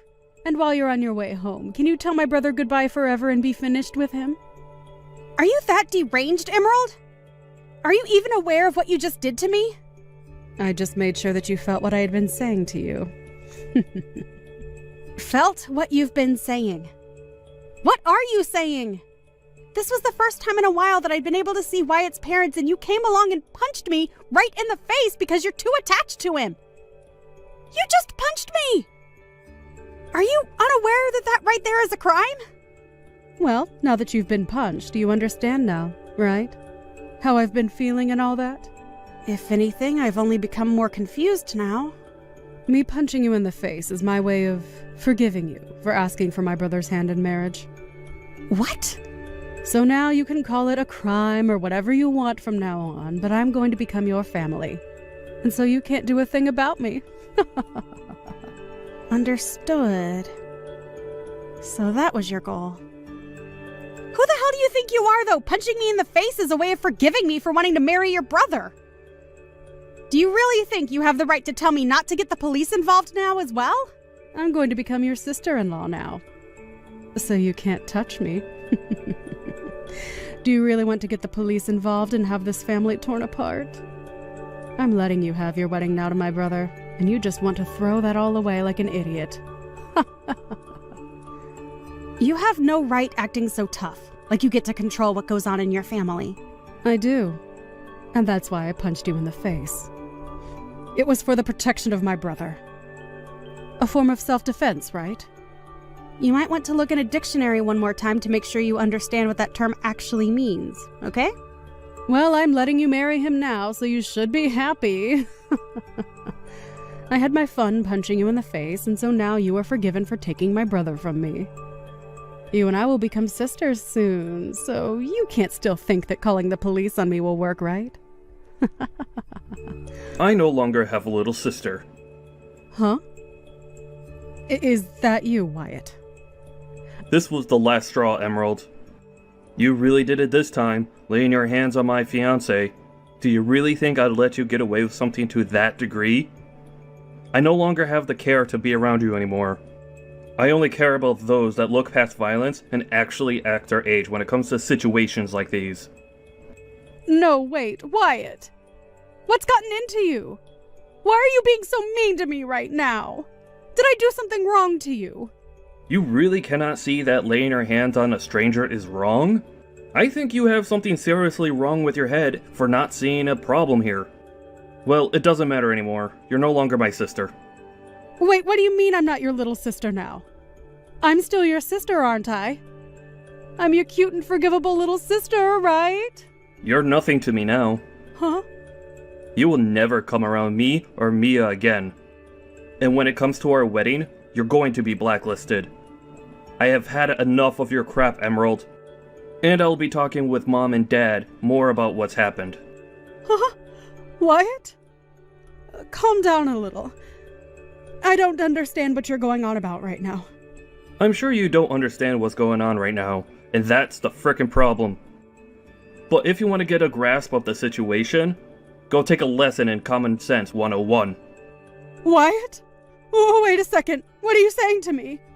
Right now, your brother is talking to his mom and dad. Mia.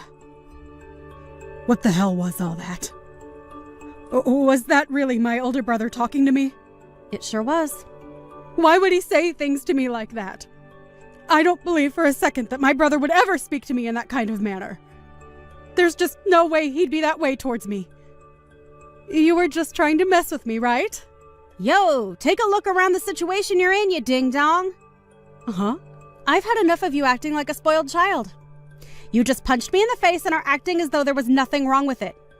You should know that doing that has broken the relationship you had with Wyatt. Because what you just done was nothing less than assault. Even if you say that that was your way of allowing me to marry your brother, I don't need your approval, Emerald. Him and I already chose that we are getting married. And that's the thing. Him and I are already married. We handed in our marriage forms already. Huh? Is that so? But I can understand you not even being able to realize that. I wanted to tell you before, but I knew you would never listen to me. So that's why you never knew about us. You shouldn't have to say anything like that to me. Do you find it okay to make me feel bad about things? I don't care about how you feel anymore. Ah, it seems Wyatt has finished talking with his parents.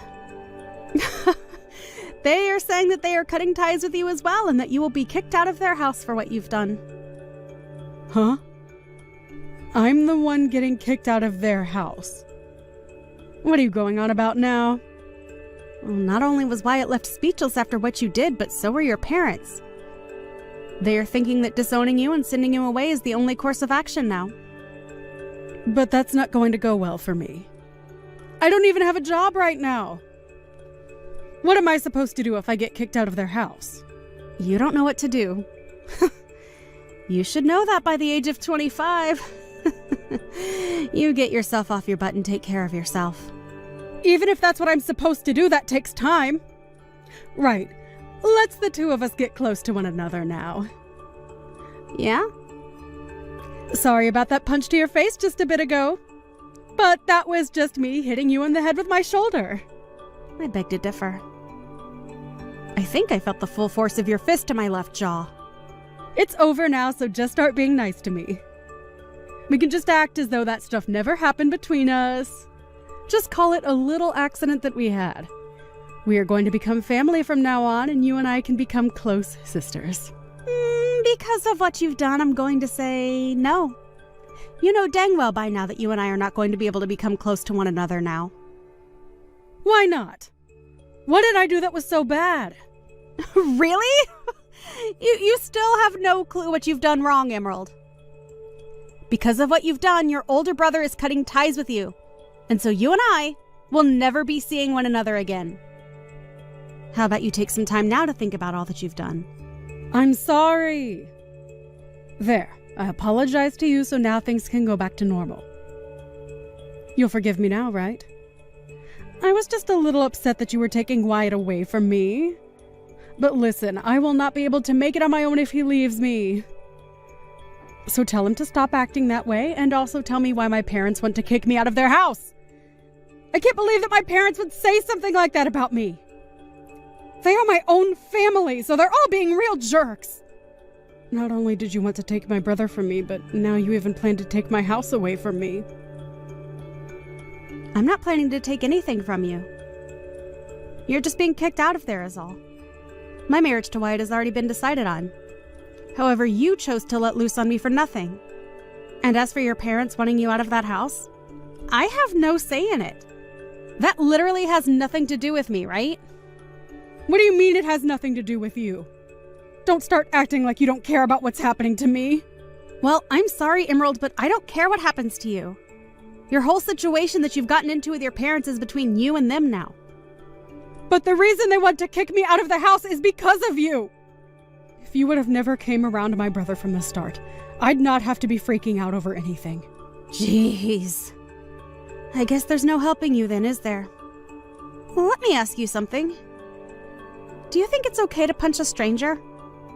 That has nothing to do with me right now. The thing is, it does have something to do with you right now.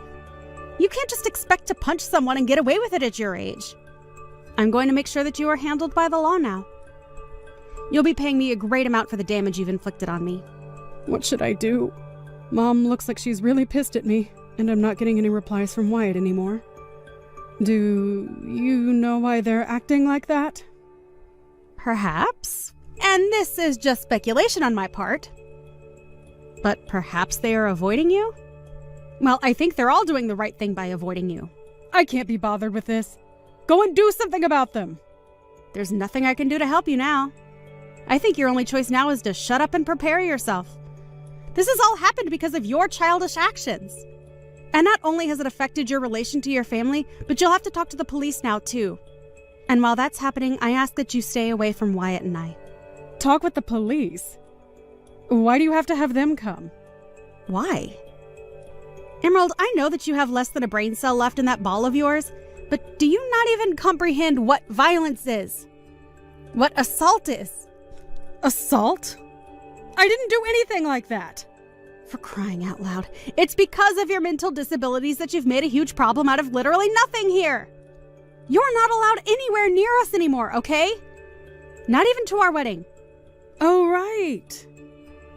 If I come to the wedding, then I'll be able to see my brother again. My family will be there too, and I can get them all together and chat about what they've done to me. My parents are asking that I stay away from them right now. I'd never thought that they'd say such nonsense to me for no reason. Emerald, I hate you. I just said for you to not come. You are blacklisted, meaning you come and security will walk you off the property. But hey, if you want to test those waters, then be my guest. Mia, it's getting time that you let all of that go. Are you really supposed to be this upset with someone when you're 35 years old? I've already learned from my mistakes and just want to be happy sisters now. I'm going to call the mental hospital after I'm done talking to the police for you. We are way past us becoming happy family, so don't even mention that to me. You had your chance to act like an adult, but that's long gone now. I am acting like an adult right now. Stop trying to make me feel bad about myself. It's not like I wanted to end up this way in the start. So please, help a sister out. Let's you and I become great sisters. Let my brother know that you and I have made up. Enough of that. I'm over talking with anymore. If you want to still talk to your brother about any of this, then you try calling him yourself. I am tired of listening you go on and on like a broken record. It's seriously not going to get you anywhere now. You have gone too far to take any steps back from, okay? Why? You're going to throw me away? Hell yeah! Now bye. I recommend not stepping an inch into our wedding, okay? We wouldn't want you taking any punches to that empty ball of yours now, would we?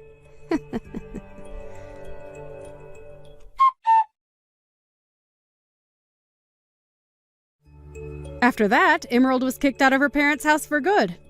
And with nowhere left to go, she went straight towards Mia and Wyatt's wedding, forcing herself into it. However, right when she was about to open the doors to the chapel, she took a huge hit to the side of her head by one of the security guards. as Mia already told them that Emerald was not allowed in and was wanted by the police. And just like that, the police came and got her while she was still unconscious on the floor. Of course, since her parents no longer viewed her as their child, when she arrived at the police station, there was nobody willing to come and get her. She was told that she would be arrested for assault, unless she decided to start acting like a good girl and go on probation. And as of this time, she hasn't made her choice. It's amazing how far she went to make sure that nobody would take her brother away from her. But at the age of 25, you really shouldn't have that kind of toxic attachment anymore. Whatever path she chooses next time, though, I'm sure it will not be her last time getting involved with the police. I personally think she'd be better off in a psych ward. But at least now there's a restraining order on her, so she'll never be in my surroundings again. Hey, Kim. When are you and Mason planning on staying here till? I kind of want you guys to leave. Morgan, hi. I was just going to ask you something. I might come home late tonight, so can you vacuum and clean the kitchen for me? Why me? You don't work, so why don't you do it? You're my servant, so come clean the house and then leave. Wait, I'm in the middle of something right now. OMG, I might win about $100. Are you gambling right now or something? Wow. I have no words. Hey, I can't cook or take a shower. Come home immediately. OMG, I can treat myself with something expensive tonight. Deciding between Kobe beef or sushi. Are you listening to me? I want you and Mason to leave. Nick is going to live with me after he comes back from his business trip. You two are a waste of space. Guess what? The guy next to me bought coffee for me. I think he wants me to split the cash that I won. Can you even listen properly? Ugh, you're such a low-level person. Call me high level because I can live off with just money from gambling. People who gamble are the low levels of society. You are such a bad influence to my child. So can you leave? To your child? You didn't even give birth yet. Shut up. I came back to give birth, but it's going to be stressful if the two of you are here. I'll be there when you give birth. Plus, you'll be able to relax if I'm not at the house. OMG. Please just come home and clean the house. Wait. You wanted me to leave a minute ago, but you want me to come back now? Okay. You know what? I'm turning into an idiot. I can't believe Mason chose someone like you. Sorry. I'm gonna go grab a drink with the guy that bought me coffee, so I will come home late, okay? Wait. What? Are you serious? Yeah, it's a long story. Oh, I think Mason is going home soon, so if you have something to say, can you tell him? I have nothing to say. Please pack your bags and leave the house with Mason. If we leave, can you send my stuff later? It's going to be a bother to carry, so... Sure. No problem. I might sell the valuable stuff you have, though. Thanks. I feel really bad for making you send the stuff to me, though, so... I don't want you to do that, so I'm deciding to stay. See? Your attitude is pissing me off. I don't want a dirty parasite like you two to live in my house, so I will kindly leave your stuff outside the house.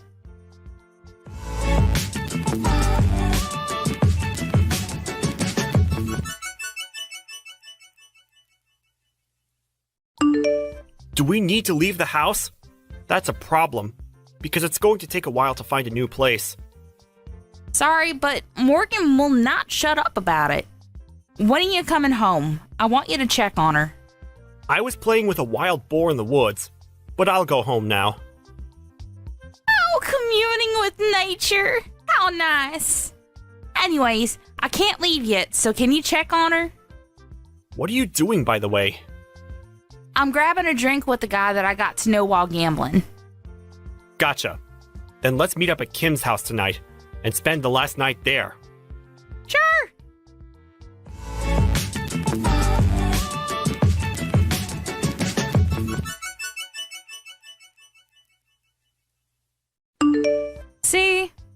Wasn't it easy to pack your bags since I left your stuff outside the house?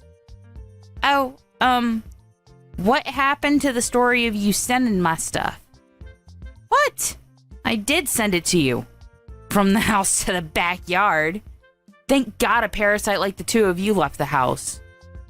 Pretty sure my parents will be happy about this too. I did something good. Did ya? Let's see about that. What's with the attitude? I did do something good. Did you talk to your parents? No, but it was obvious that they wanted to kick you out. So, I was so glad because it'll be a curse to me to put someone who can't have a child in this house. So, bye.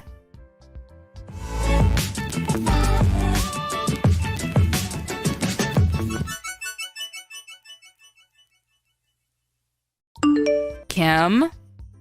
I keep getting calls about rent from the management company. What the hell? Did you do something? Oh, getting calls means that you're not paying the rent. Shut up! I know that. Why are we getting charged for the rent? It's our house. Yeah, it's frustrating, right? But they are doing their job, you know. I don't understand why I need to pay the rent. Morgan, you promised with the owner that you will pay the rent every month, right? Wait, rent?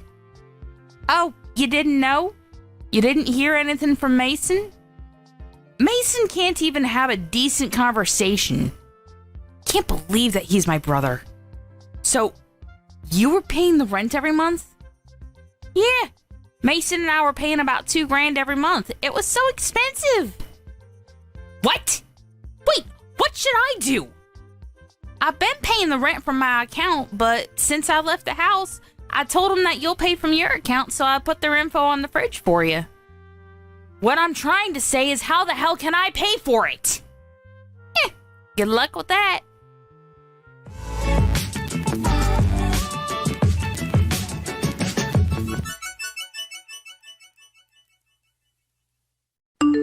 Mason, there is no way I can pay the rent, so can I borrow money? Why don't you ask Mom and Dad?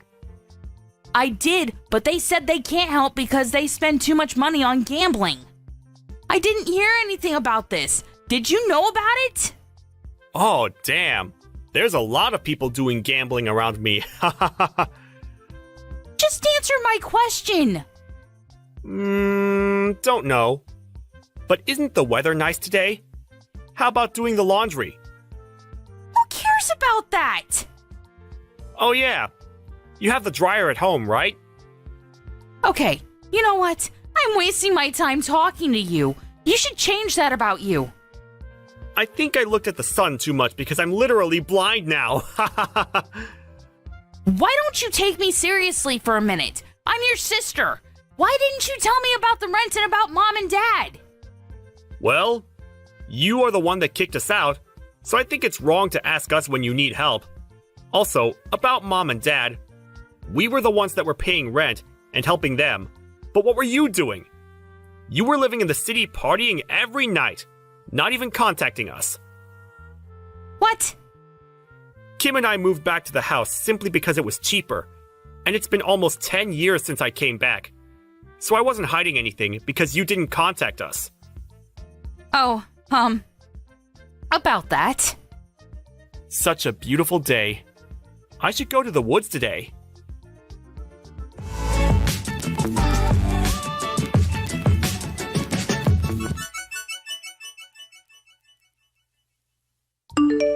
Sorry, but whatever you say, it's a no for us. We bought a condo, so there is no way we are leaving here. Wait, I truly apologize from the bottom of my heart, so I want you guys to live with me again. It's the top floor of the condo. That's awesome, right? I wanted to live in a house surrounded by nature, but wanted to experience the live life also. Whatever. Hey, if you have money to live on the top floor of a condo, why not help me? I can't do that. The guy I met last month at gambling was a real estate related asset owner, and since I was his favorite, I was able to buy this place for a cheap price. What? Are you serious? Yup. you never know where you're going to get a connection. By the way, if you can't pay the rent, why don't you move somewhere else? I can't. I don't have any savings left. Well, how about Nick? He's your husband, right? I can't tell him that we need to pay rent. Also, I thought that we didn't need to pay the rent if we moved here, so we didn't save up any money. Wow, I feel bad for the kid to have parents like this. Anyway, work this out with him, okay? Bye. Wait, are you just going to leave me? I'm really sorry, so can you help me? There's no need to, so good luck with everything. Okay then, I will leave this house because there's no way I can pay rent. I have no choice but to run away. You shouldn't do that. Shut up! I can do whatever I want to. Wait, there's a wild boar in front of the house. Oh, I think that's the wild boar that Mason was friends with. Is it doing okay? I can't leave the house. It's staring at me. Don't you think it's a gift from God saying to not leave the house? Maybe so. I know that I need to get myself together. Oh, now you know? I didn't realize until you told me. You finally realize now how selfish you've been all your life? I can't run away from this, right? Wow! I can't believe that a wild boar can change one's mind.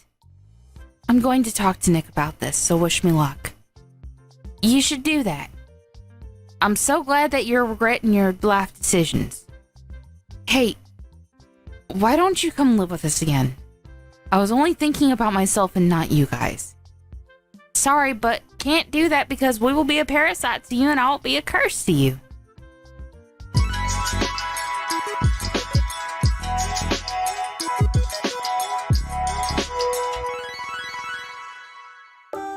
Morgan decided to stay at the house, but when she told Mike about the rent, they fought a few times, but he finally understood her and helped her pay for it and started looking for a new place.